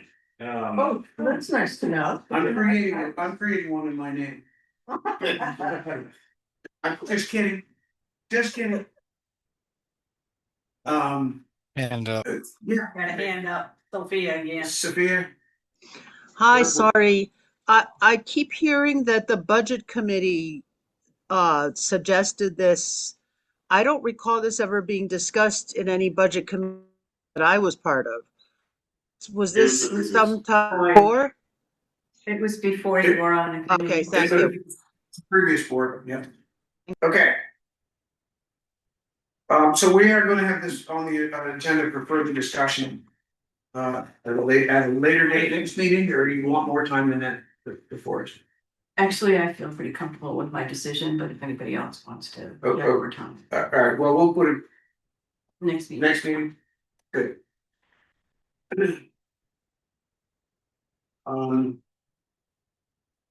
Establishing standard procedures for select board meeting minutes, number 9. I'm okay. I did not request this on the agenda. I think it came from Joe. I'm surprised you put it on so quick. He didn't. He said he didn't. Well, no, I said a He's few, there, he should have. You should know what's on the agenda. I just know it was a future agenda item. It's the fastest I've ever seen something come off that list. So, not that special. We But don't, I'll we throw don't that have out the there. list anymore, so. I noticed that. Well, do you want me to take off of it? You go ahead. So as I kind of pointed out earlier, the meeting minutes What's that? were pretty lengthy on some of them, and you know, there are good details in that, but it definitely opens us up to just scrutiny on things like where we were going through the last sets of minutes, like were there questions, were there answers to those questions and all that, but if we had just generalized it a little bit more and had the public had discussion about X, Y, and Z, the board discussed X, Y, and Z, this action was taken, so and so put in input, we could really cut down on a lot of that. It would also cut down on a lot of the work for the recording secretary. I've seen how long it takes to do minutes, and patience, you do a lot for these, and you don't get paid enough to put them out there that long. I hate to see you putting that much time into them. Just from when I saw my wife work, I know how long it takes.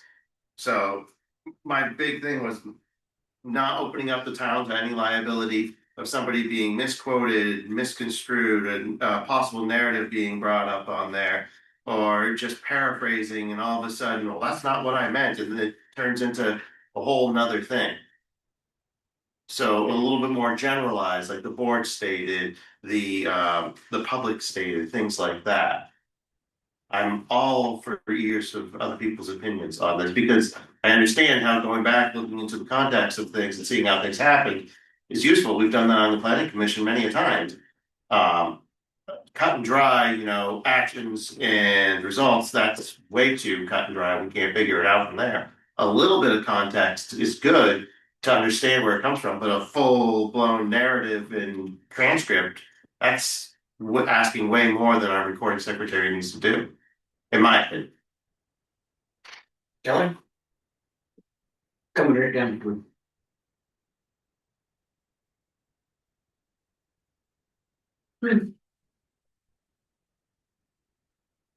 I actually don't mind reading the paperwork. I know it's time consuming, but it shows everything. Everything we've discussed. You gotta go back and find something that's in there. I think if you shrink it down, it's like shrinking down a part of history. You can't go back and relive it if you only see a part of it. I don't have a problem with the minutes the way they are. Forrest, feel free. Are you sure? Absolutely. My first stop is the open meeting law and what's required of minutes. Mhm. That's your base. Mhm. After that, it's an art form. Every board has a different set of requirements of what it needs. The DRB is gonna want something different from the Veterans Memorial Committee. They're very different boards. They want different context. This board is a legislative body of the town, and the conversations that take place here shape the policy and decisions for many years to come. The context of that decision-making process is incredibly important to that history. So they may be long and they may be tedious, but the open meetings law says that give a true indication of the business of the meeting. Well, that's a judgment call for sure, but a true indication of the business of the meeting incorporates the pertinent conversations and comments that people in the audience make and people on Zoom make and what these board members say, good, bad, or otherwise. It's all part of the true indication of the business because all of that lumped together is how we make our decisions. And I don't want any comments on that. It's just mine. Thank you, Rika. Yeah, my feeling is that minutes are sort of the historical record, not only for the select board, but really for the town. I mean, the recordings only have to be up for 30 days. They disappear. Hey, go back and listen. Say, gee, how did they, I want to go back and hear that whole conversation. How did they come to that conclusion? I frankly, I enjoyed reading that. I really appreciate reading the details of, you know, how did we, oh yeah, I remember we had a lot of conversation about that. And there was this one argument that came from this direction, another point of view over here, and oh yeah, and then we finally got it clarified, you know, and incorporate some of both of those things. And I like the idea of having the more of the context. I've seen other organizations, you know, but they were largely business organizations where it was just sort of, this was the motion, this was the vote, this was the boom, next item, boom, boom, boom, and you know, it was just sort of like a list with the. So I personally, I think this is our historical record for the town. When I look at the first set of minutes tonight, what were they, the 23rd, I think? Wasn't that like a 3.5 or 4 hour meeting? Yeah, that was a long meeting, How many pages were there? a lot. But it wasn't, I mean, for a 3 or 4 hour meeting, and it was. 12 pages. Yeah, I mean, if I was the recording secretary and you were complaining about the length of my minutes, I'd tell you to shorten your meetings.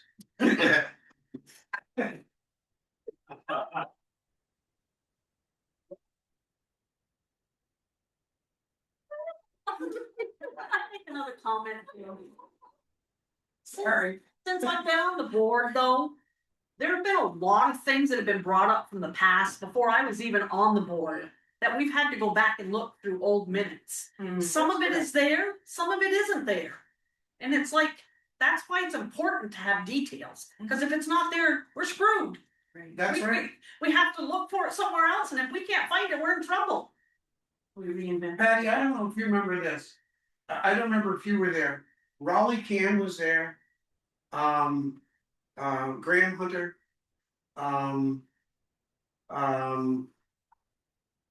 Edith Hunter.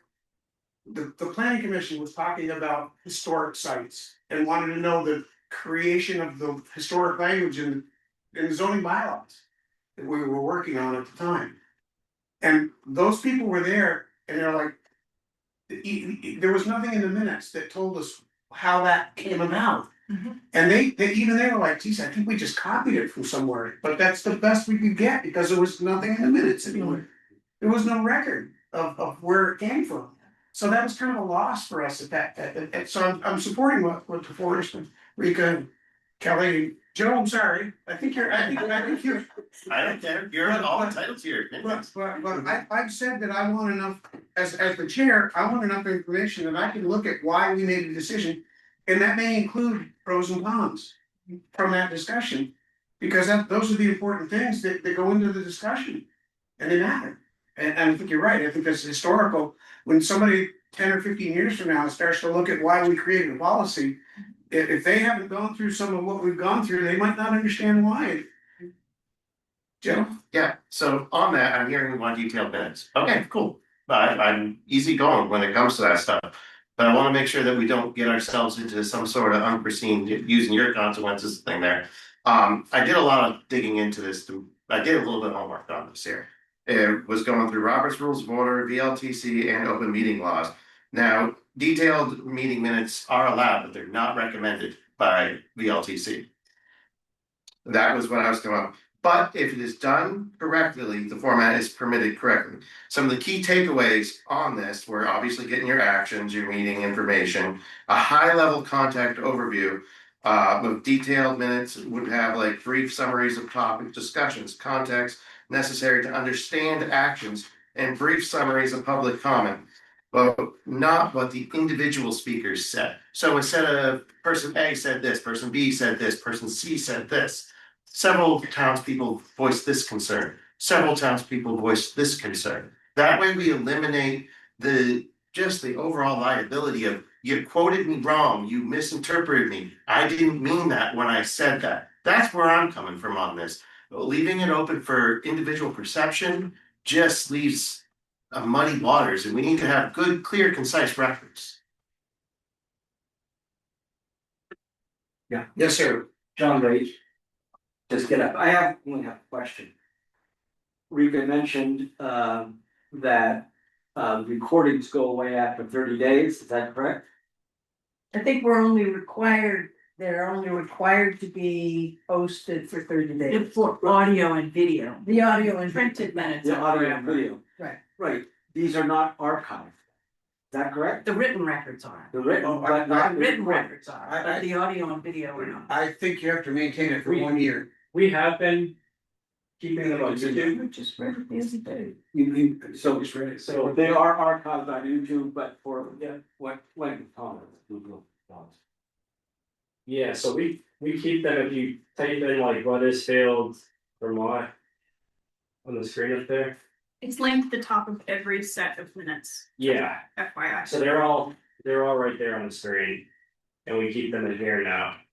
Right, and that's the recording, a video and an audio recording of the meeting. Yeah. Right, okay. Well, my only point would be is that if we go forward, I think paper is gonna actually matter less. And these kinds of electronic and digital records are gonna matter more. The fact of the matter is that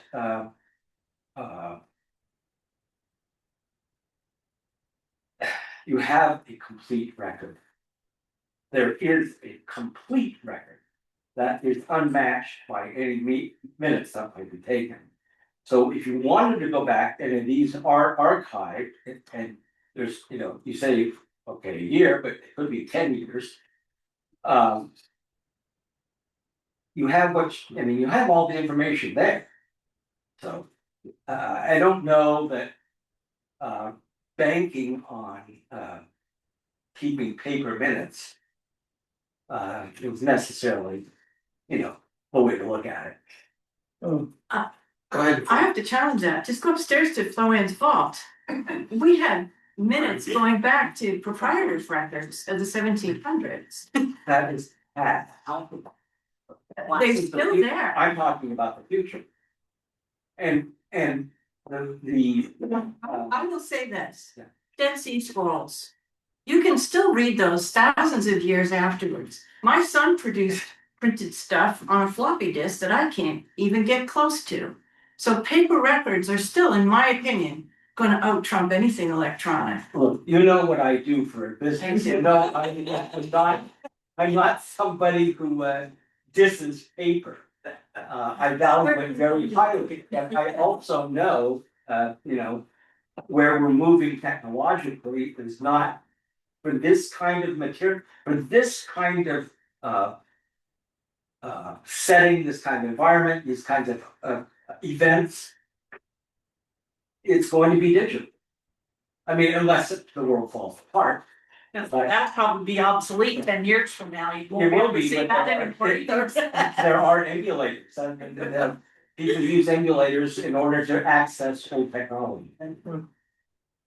So, that's just my feeling. Oh, I just, sorry. No, go right ahead. I just wanna say, for all the years that I took minutes for this board and God knows how many other boards I've taken minutes for. We haven't yet gotten in any trouble with anything that I put in there, and I put in way more than she did. That's. And transcripts are not, they're frowned on, absolutely. There are times when transcripts are appropriate, if you can't summarize what someone's saying, you're better off saying exactly what they said.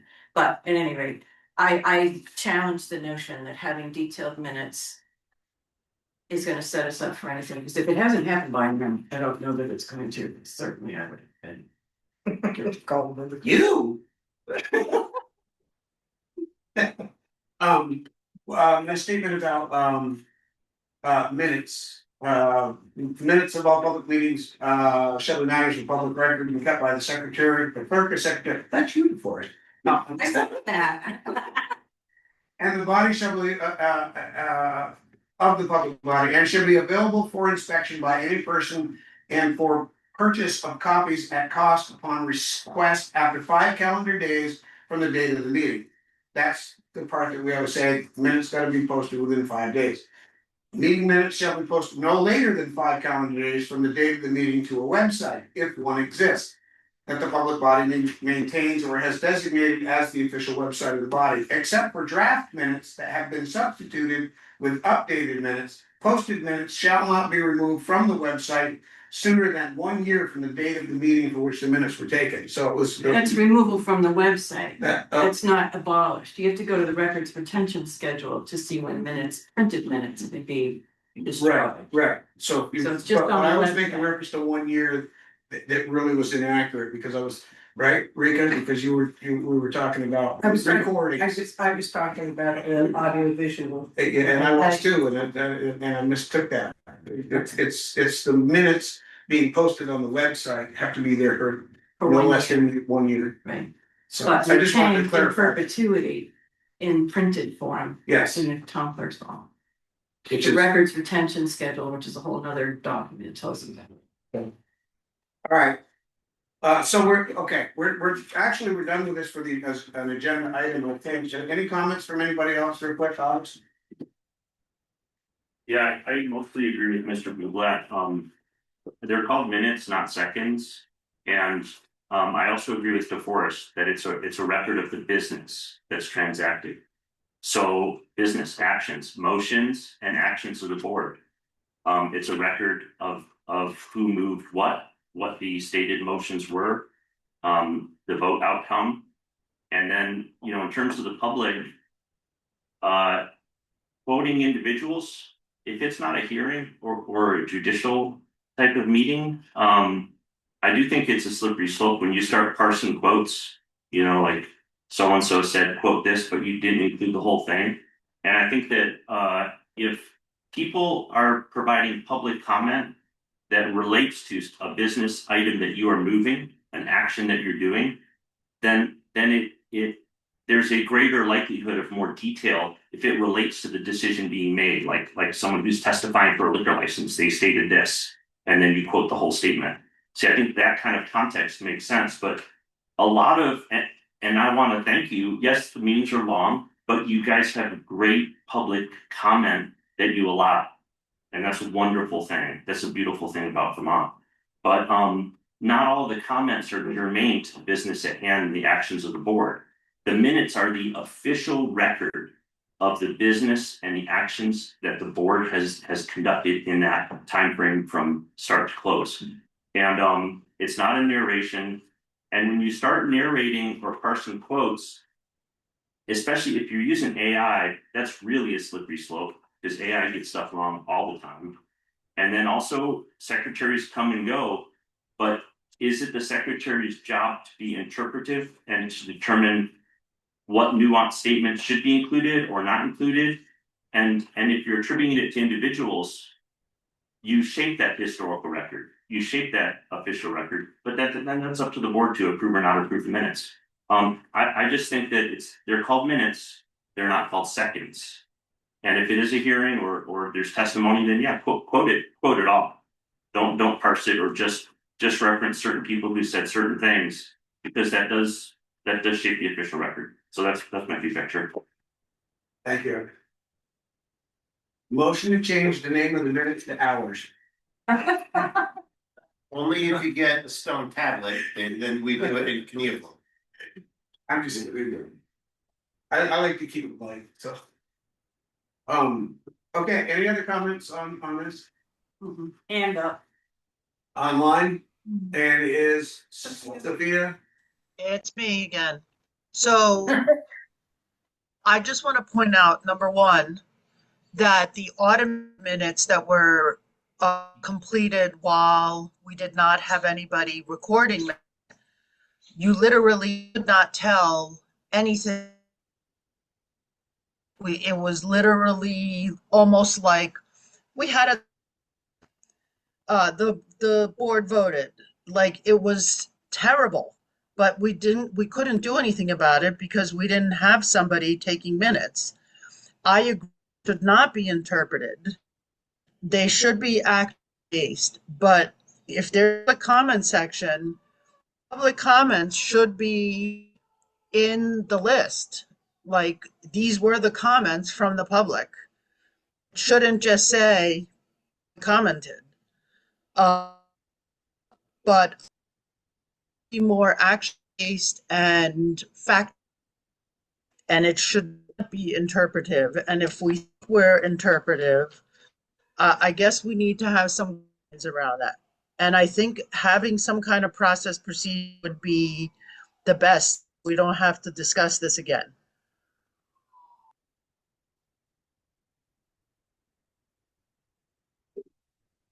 Thank you.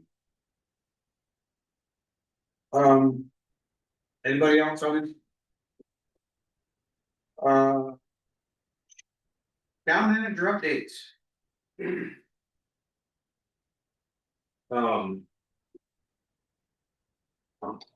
I just want to go back real quick to the request from the budget committee to do the personnel trends. So up on the screen here, Is this part of your town manager update? it is. Up on the screen here. I want to complete this request and I feel bad that I can't do it immediately. But this is the number of reports that I have to pull from each fiscal year in order to complete a request.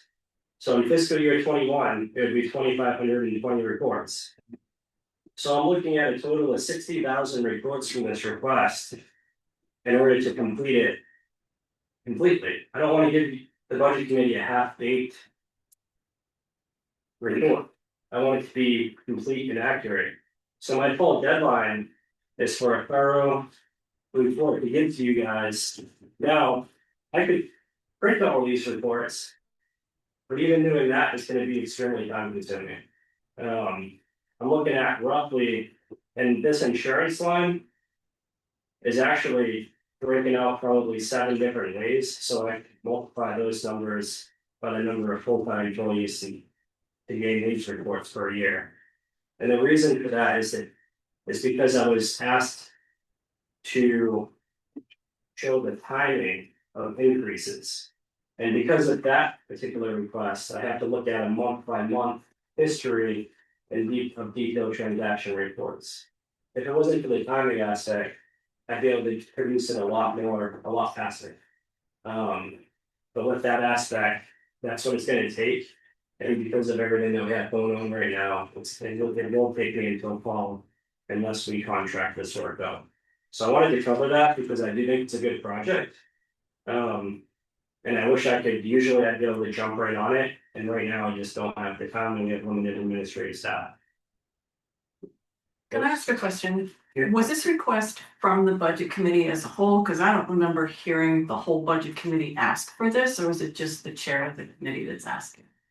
Because this is an extremely laborious and expensive request, and I don't recall the budget committee meetings that I watched that the budget committee as a whole was asking for this. Yeah, it's in my role as chair. Prior to our last budget meeting, I did a request. Because there was a lot, in the previous 2 meetings, there were a lot of public questions about payroll, salary, and that was part of our review, was reviewing payroll, salary, the general fund.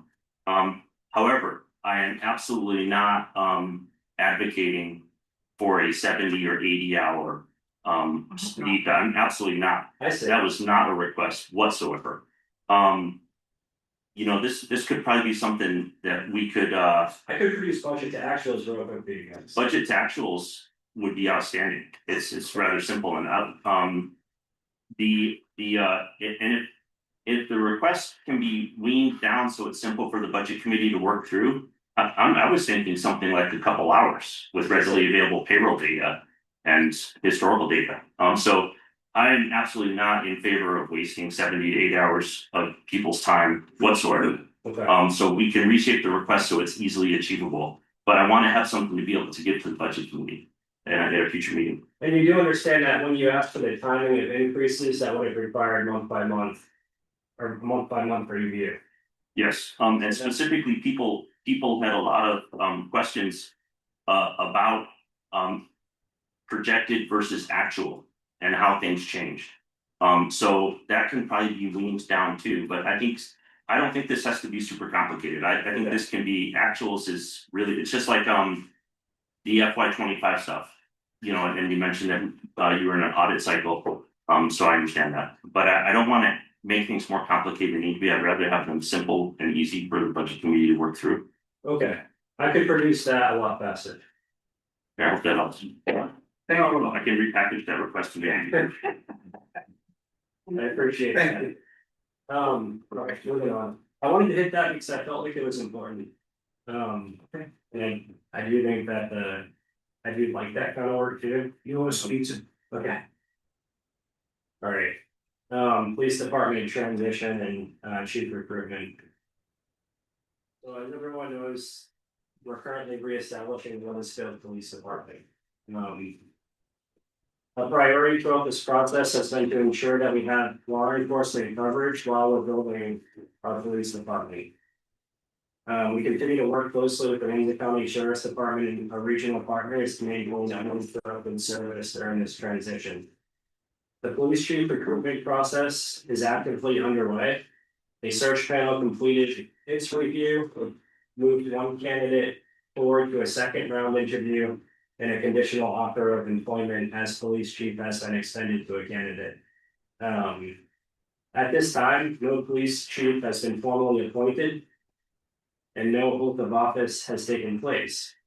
The reason for this is the background investigation process. Our background investigation process contains 32 different checks.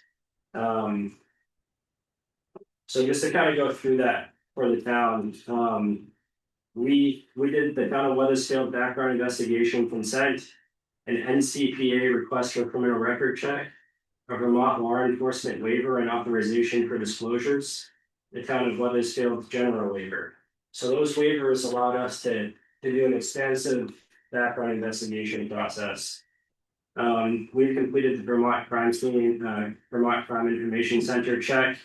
We've done reference checks and we've done interviews with those references, and those references led to other interviews that we've conducted. Credential verification.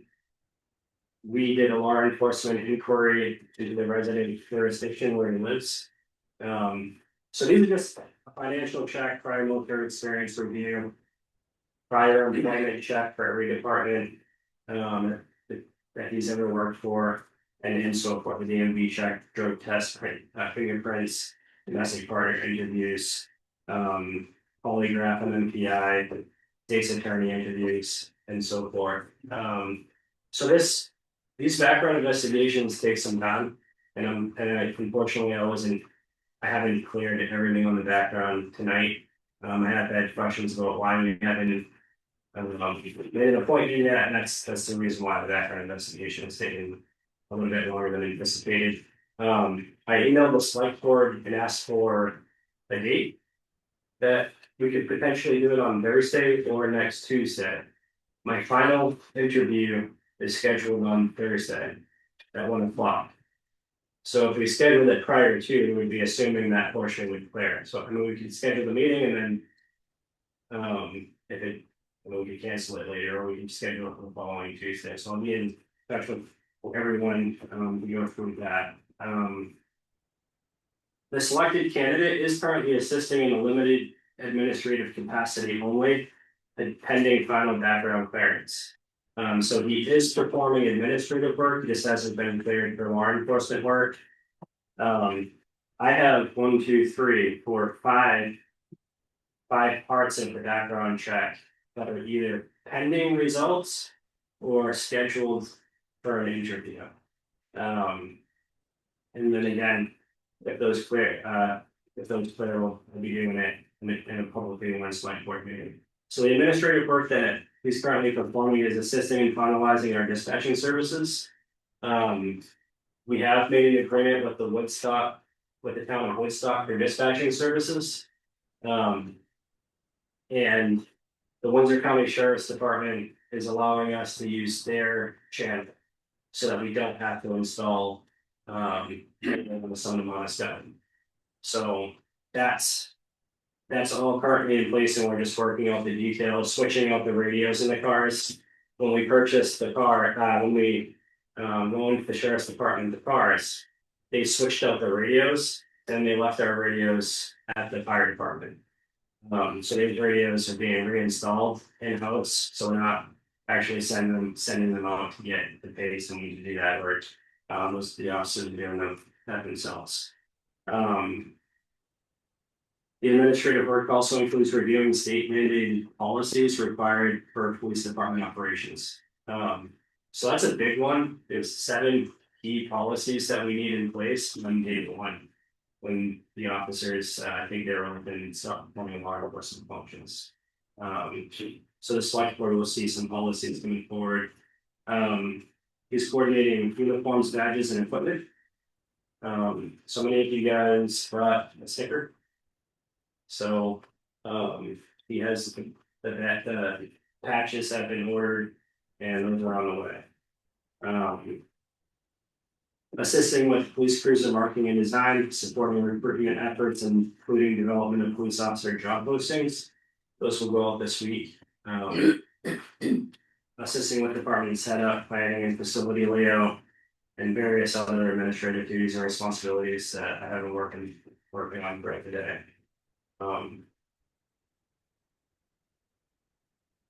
At the same time, we continue our discussions to determine whether a regional policing model makes sense. These conversations are focused on whether shared services may improve staffing depth, supervision, financial stability, and long-term sustainability and long-term savings. So those conversations are sort of still happening parallel to the development of our police department. Back to the question that was asked about the facility. So there is a development review board meeting to change the use of the old police department building. We've talked about this in the past couple of meetings. The outfitting, so Matt Priestley, the owner of the building, also owns Solid Waste Services, who removes all of our CMD, our MSW, our recycling at the transfer station. He's done business with the town for a while. He's upfitting the building for free at no cost to the town. So the old post office building. The post office building. So let me pull it up on the screen real quick so everybody knows which building we're talking about.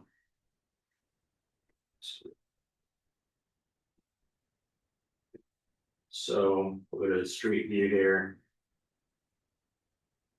Talking about. You're driving too fast. We're talking about this building right here. So it's a central location. I don't know when, but Matt Priestley purchased this building and this building. This building has been vacant. It's been unoccupied for a long time, and it has room back here for a proper interview room. That's gonna Matt Priestley's soundproofing for interviews. And then there's areas for officers to have office space. And then in the back would be the police chief's office. I think we talked about doing a site visit there soon. To take a look at it. Will that be part of the DRB meeting? It may be, I'm not completely sure, just my first experience with the DRB. So now, in addition to that, there is a $600 to $650 monthly rent. And that would need to be budgeted for in the future. Matt and I are currently working out those details. It's about, I hate to say this, Oh, actually, I'm gonna reserve that. So that's my update for policing. FY 27 budget and special town meeting. Following town meeting, several articles were not approved. Obviously, we revised our budgets, we've issued a new town meeting warning, and today we sent out the budget or excuse me, we sent it to Doolittle, so budget narrative and the budget is going to be known to all voters on Thursday. So it's being printed, folded, it's gonna be a smaller. It's a little bit, it's not like the annual report. The way we're doing it is we have like the FY 27 budget narrative in the front. We calculated the tax increase for articles 1, 2, 3, and 4 individually and cumulatively. The increased transparency on what would happen for each article if it was passed and how that would affect the per 100,000 of property value, and then also the average, the estimated average property value. And then it's being folded like this, stapled, so that when you open it, it's full size, it's a full size paper. So that'll be mailed on Thursday. We're also doing a series of informational posts across multiple platforms, including the town's website, the town's Facebook page, other Facebook group pages, and the Porch Forum. We're actively engaging with residents through one-on-one meetings as requested from time to time. So we have had various one-on-one meeting requests. I haven't had any group meeting requests. I've only moved down here in this room anytime throughout the day. Even on weekends, if anybody's interested in having a group session, we can make that available. The municipal website modernization, that's our new website is coming soon. There is a the town will see a transfer of information to a new website. And that's coming soon. So that's all I have tonight.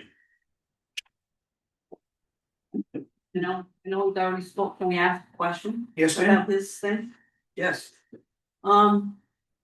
It says here, the possibility of hiring the police chief before the July 1st, where are funds coming to pay for him? If he starts before the July 1st, end of the sheriff's department. It comes from the FY 26 police department budget. There's money still in there? Of course, we only pay on a monthly basis for the sheriff's department. So we will no longer pay the sheriff's department $33,000 a month, and we will stop paying to operate a police department. So the sheriff's department won't work for us until the end of June like there. It was never set to expire at the end of June. That was just in case.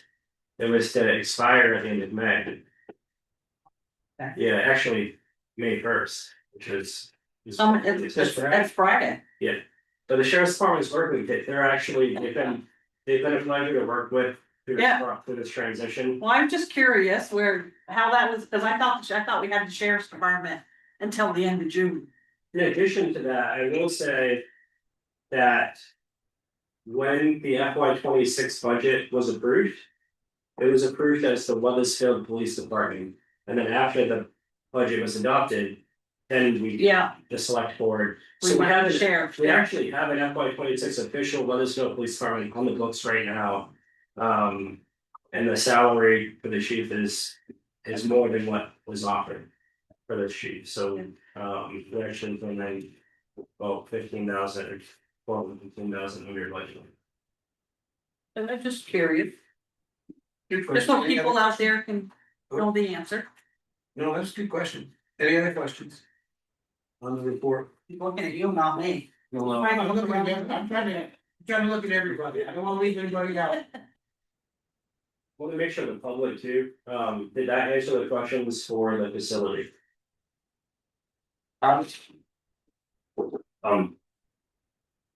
Thank you, Chair. Thank you for the information.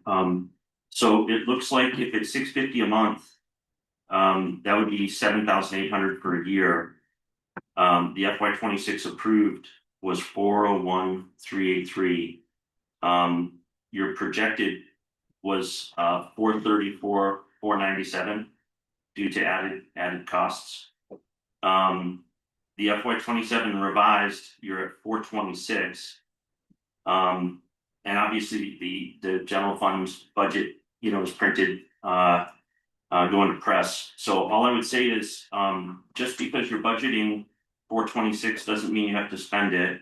Yep. And the 7,800 could be recouped from elsewhere in the budget, such as, hours or overtime or the timing of hiring folks.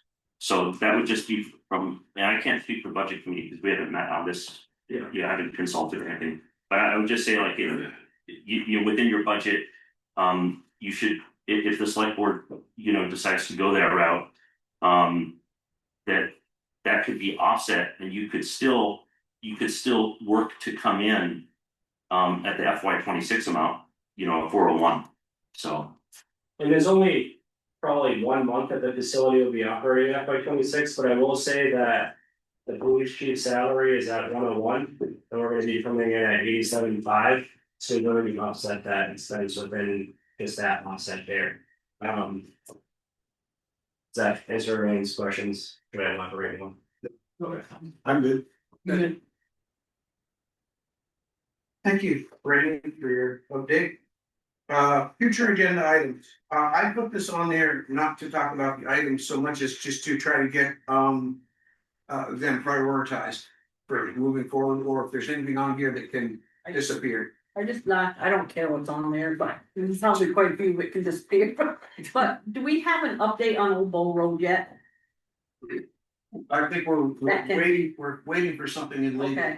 Okay, Right now. I just, Need to do an executive session soon, Okay. but there's other things have changed. all right, I just No, wanted to make sure there was nothing decided yet, okay. Required us to reprioritize certain things. Okay. There are a lot of things coming up. We'll worry about that later then, okay. So if we go down through this list, and this for anybody here on the board, Yeah, this is basically a board discussion. This is our future agenda items. I thought we already did number 7. I thought that number 7 that's an online posting that's gonna go on the town's website. Is it completed? I thought it was. No, we did not. We didn't finish it? No. No, I don't think so. Okay. That's a mistake on, sorry, that's the discussion, my bad. Alright, so what do you wanna see at the top of the list? What's most important that's on here? Well, we gotta make sure the fireworks gets done, because 4th of July is coming. Okay, And then that's right where it needs to be. Number 2. Q3, the Q3 finance report will happen on 5/11. That's already there. Yeah. Do we need number 6 as we operate under Robert's rules, correct? We do. It's in our book. We do. I mean, we have a rules of procedure. Yeah. That's already adopted, and it's been around for a long time. I don't know, we did talk about adopting the VLCT rules.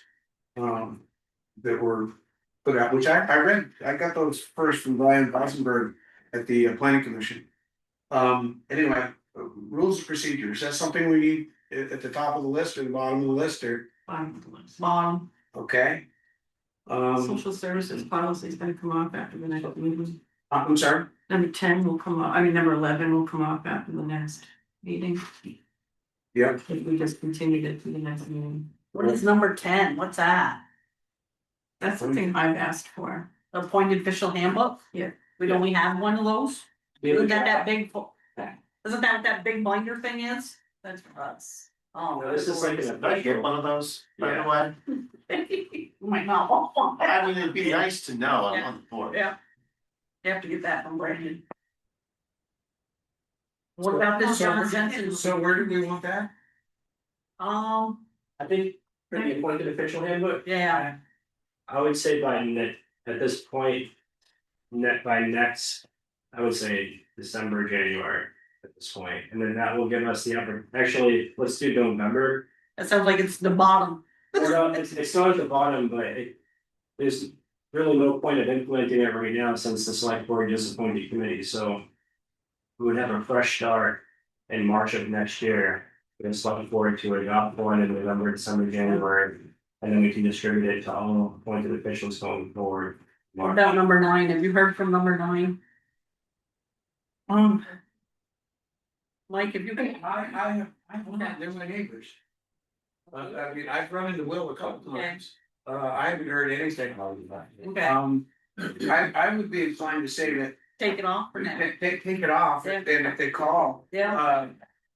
Get a hold of me. Yeah. And. Go from there. Yeah. Was that John Dennison? The John Jensen thing. I know you said that.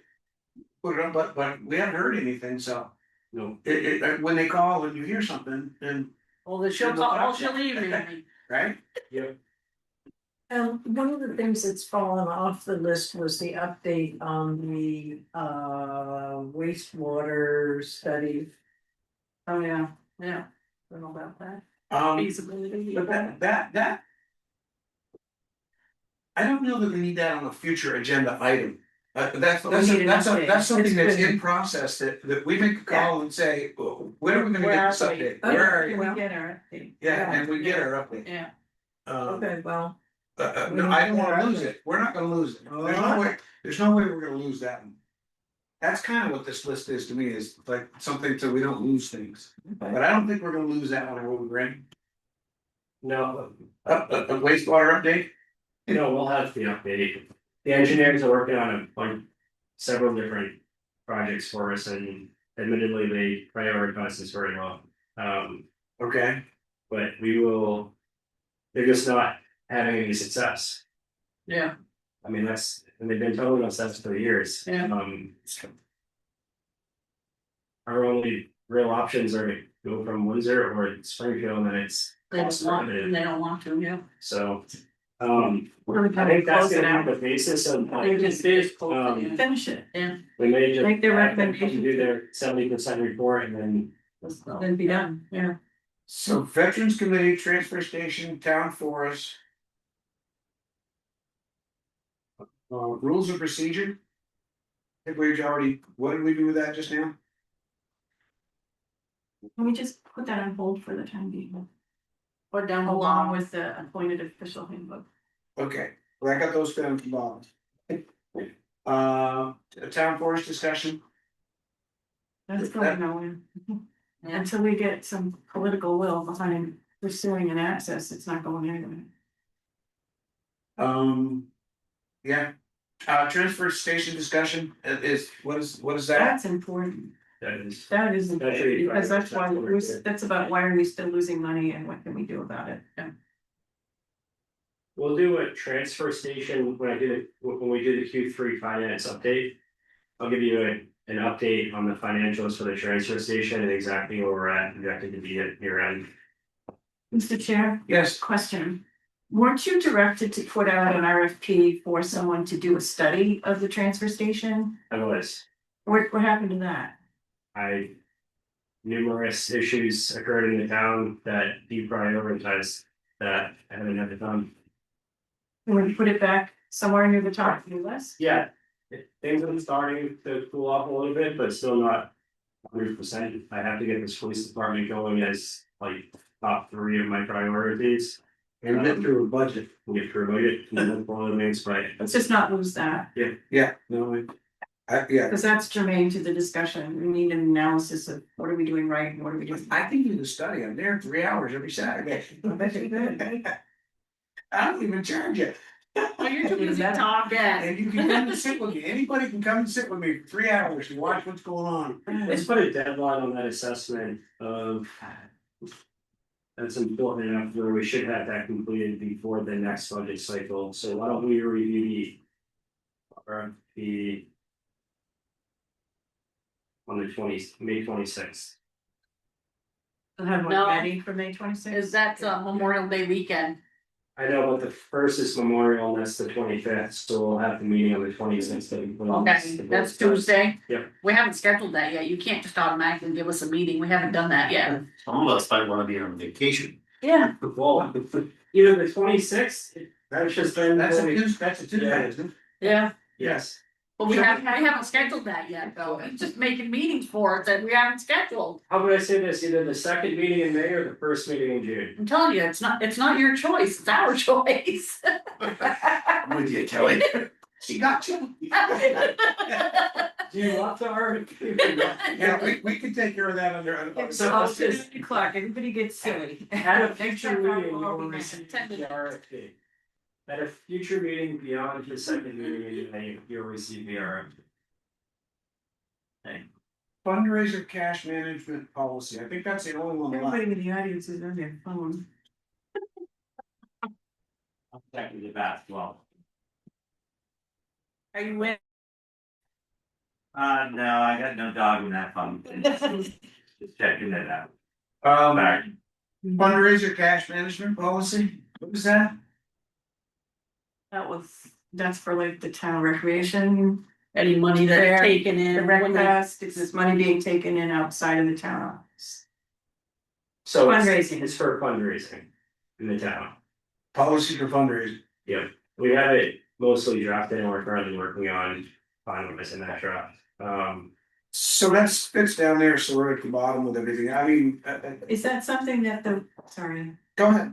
is that something that the Parks and Rec Commission will need in place prior to the recreation festival festivity in August? She knew. No, okay, never mind. You said you've got that almost done, ish? Yeah, but Yeah, he's it's got almost more. done. It's been a while since we reviewed it, so I'd love to take a look at it with our administration and You wanna go out in June or July? Like or July whatever? or August or something. that'll be good. Okay. Move them all to the bottom yet. Okay, well, at least we Fighting got for this stuff. Sorry, Joe. We're gonna have a few coming off and a few being dealt with, and that'll be good. Yeah. Maybe we can shrink the list. And then, No, but you keep adding to it. no, we're not. We're done for the year, no. Of course we'll add to it, well, there are some things will come up that we'll have to do. Okay, any further discussion on the future agenda items, I think that's all I really wanted from it, was to get it kind of organized and see where we're at. Appointments, I have a question, yes, sorry. It says on the agenda, we've got two people, the animal control officer, I don't expect an application from, but Martin Memorial Hall, board of trustees, there's no application. Plus, I got two applications in an email So that aren't on here. So- Don't get anything. I didn't receive those yet. What was that? One's from Peter Daniels to step down as the regional commission representative and to be appointed as the alternate. And the other from Jason Rasmussen wants to be appointed to an alternate seat on the DRB. Okay, so we can take those up the next. Next meeting. Parks and Recreation Commission should have said Martin Memorial Hall Board of Trustees for Ashley Bottle. I wanna ask a question. You say that again? So on the agenda, there's two appointments. Right. Ashley Bunnell actually applied for the Martin Memorial Hall Board of Trustees on the Parks and Recreation Commission. It's up to the board. Yeah. There's no application. Oh, she had asked to be on here on her application for Parks and Rec. So it was at a previous meeting that we got the application and it was supposed to be for both? No, She wants. you have not received the application. I did send it maybe last week, but. Okay, so can we table that for the next meeting? We can, I had a question about what you received. You received some applications. Yeah. Like Okay. now. They're just in the packet.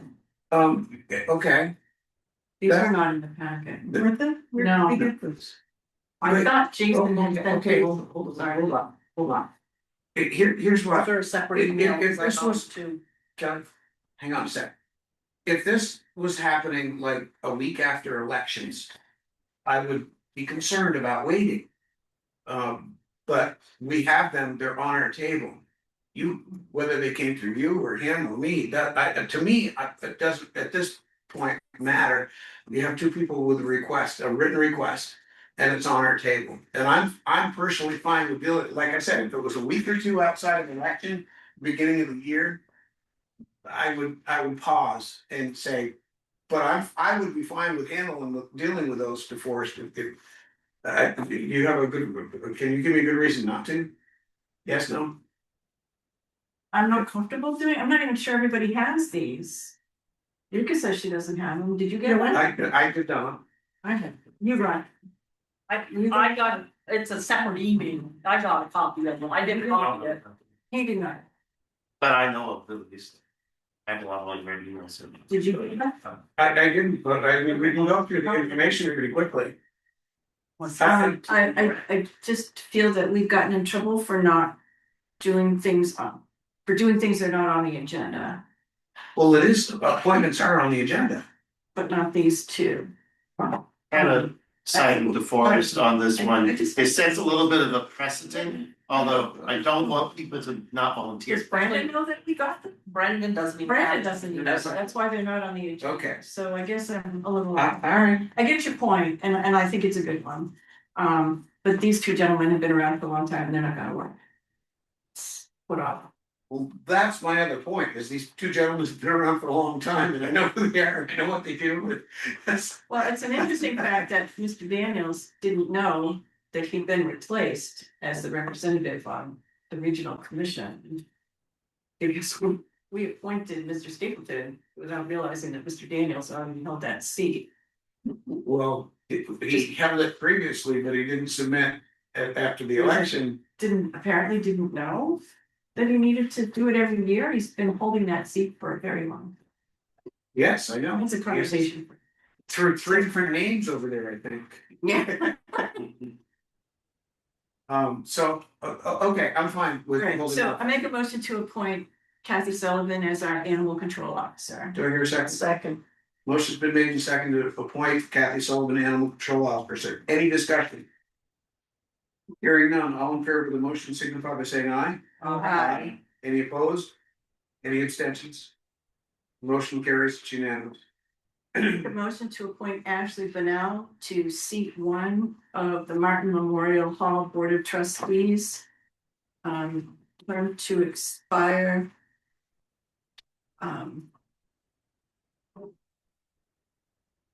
Today's date is the April 27th, 2027.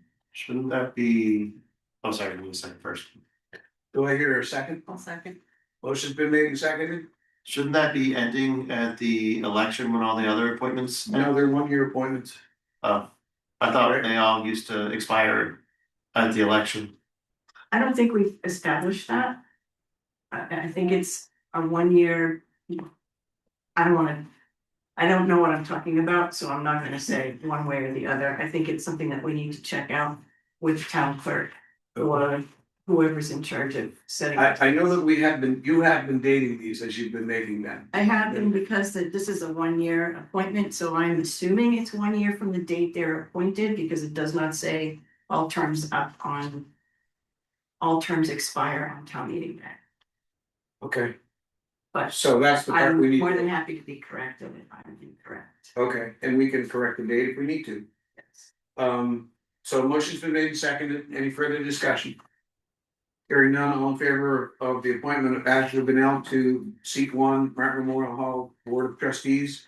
To expire 4/27/27 currently.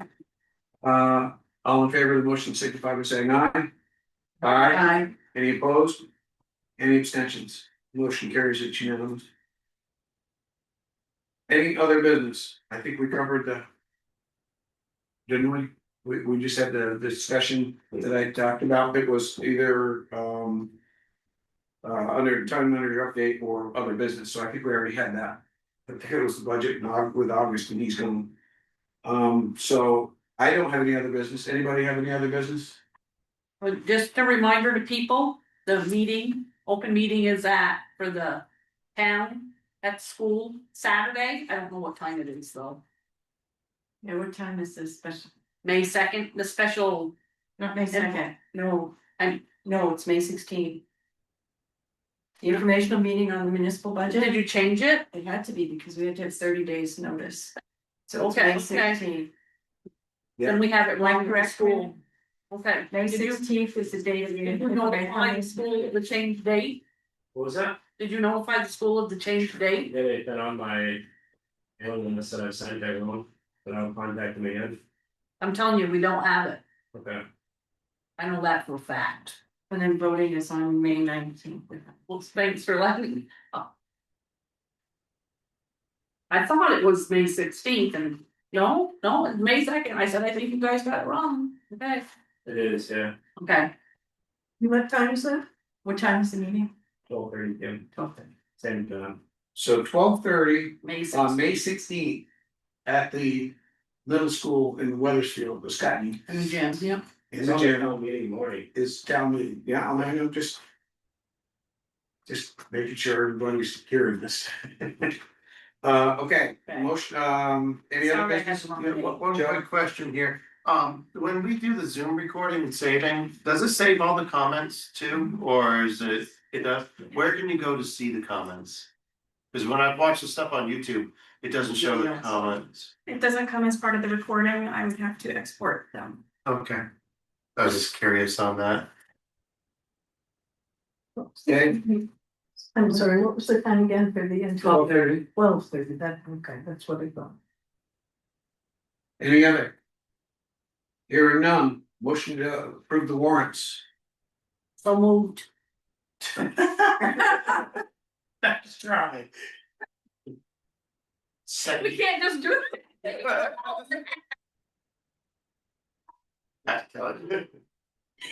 Joe's on my side down here. Are you gonna do? I approved them. You're gonna run them all by yourself? Yeah, I will. Okay, general fund. Payroll, $21,115.72. General fund operating expenses, $72,678.13. Highway fund payroll, $8,209.89. Highway operating expenses, $52,081.52. Solid waste payroll, $2,263.03.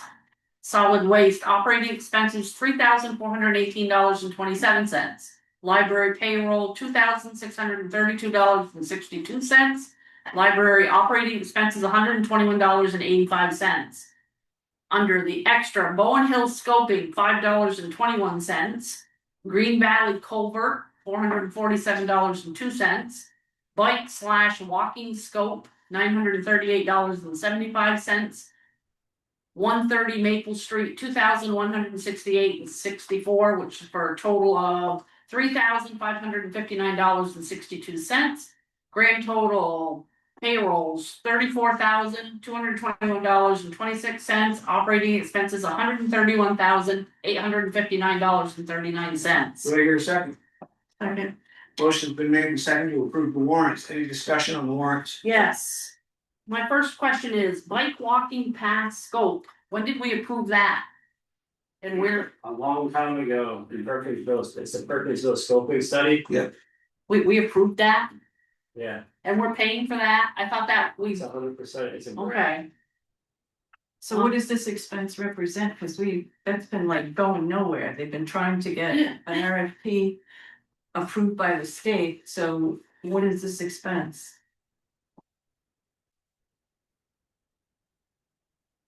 Give me 1 second, I'll look at it. No worries. Yeah.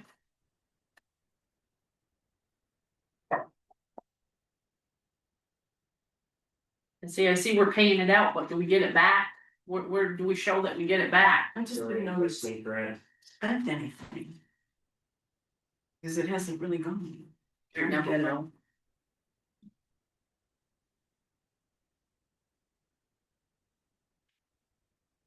So it looks like the Montesquieu Regional Commission. I believe they must be performing services there. I would have to contact Ray, so then his authority to approve, so I didn't get my level of authority. Just get that next meeting, the information If I on would that. have to guess, it would be for their work assembling the RFP and doing the advertising and so forth, to obtain a vendor. Last I heard, there's a steep bid that we're gonna be using. So that could be in speculation, though, I didn't check with you. And that 130 Maple Street, was that the house that we that we took down? Yes, and that's 100% covered in. Oh, I knew that. Yeah. I thought that was all taken care of. Okay, another question, page 1 of 5. Of the general fund. What is the second one up from the bottom? $3,363.71. You said page 1?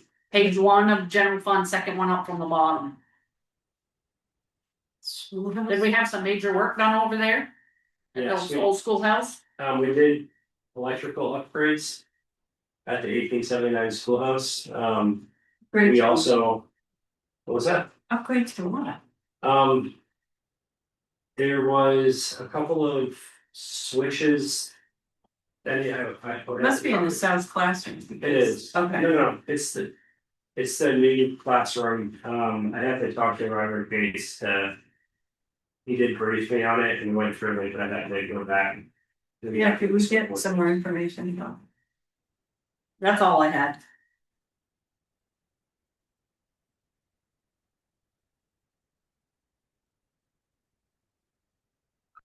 And the other one is the bike. Yes. The train, so let's see. That $3,300 on the schoolhouse, Yes, maintenance repairs. That's in the budget. yes.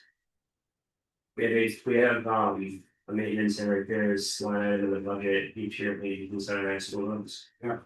That's That's all I needed to know. I can give you specifics if you want. No, I'm good. I just want, if it's in the budget, it's already been approved by the voters. It's maintenance, I mean, so we get an update, so we know precisely what. I guess was done, but we don't micromanage beyond that. It's, it's. And I delegated those repairs to Roger Bates because they need to be made and. As long as the money's there. We have 6250 on the budget. That's all I had. Anybody else? Hearing none, motion to approve the warrants. Dated, what is this, April 27th. April 10th?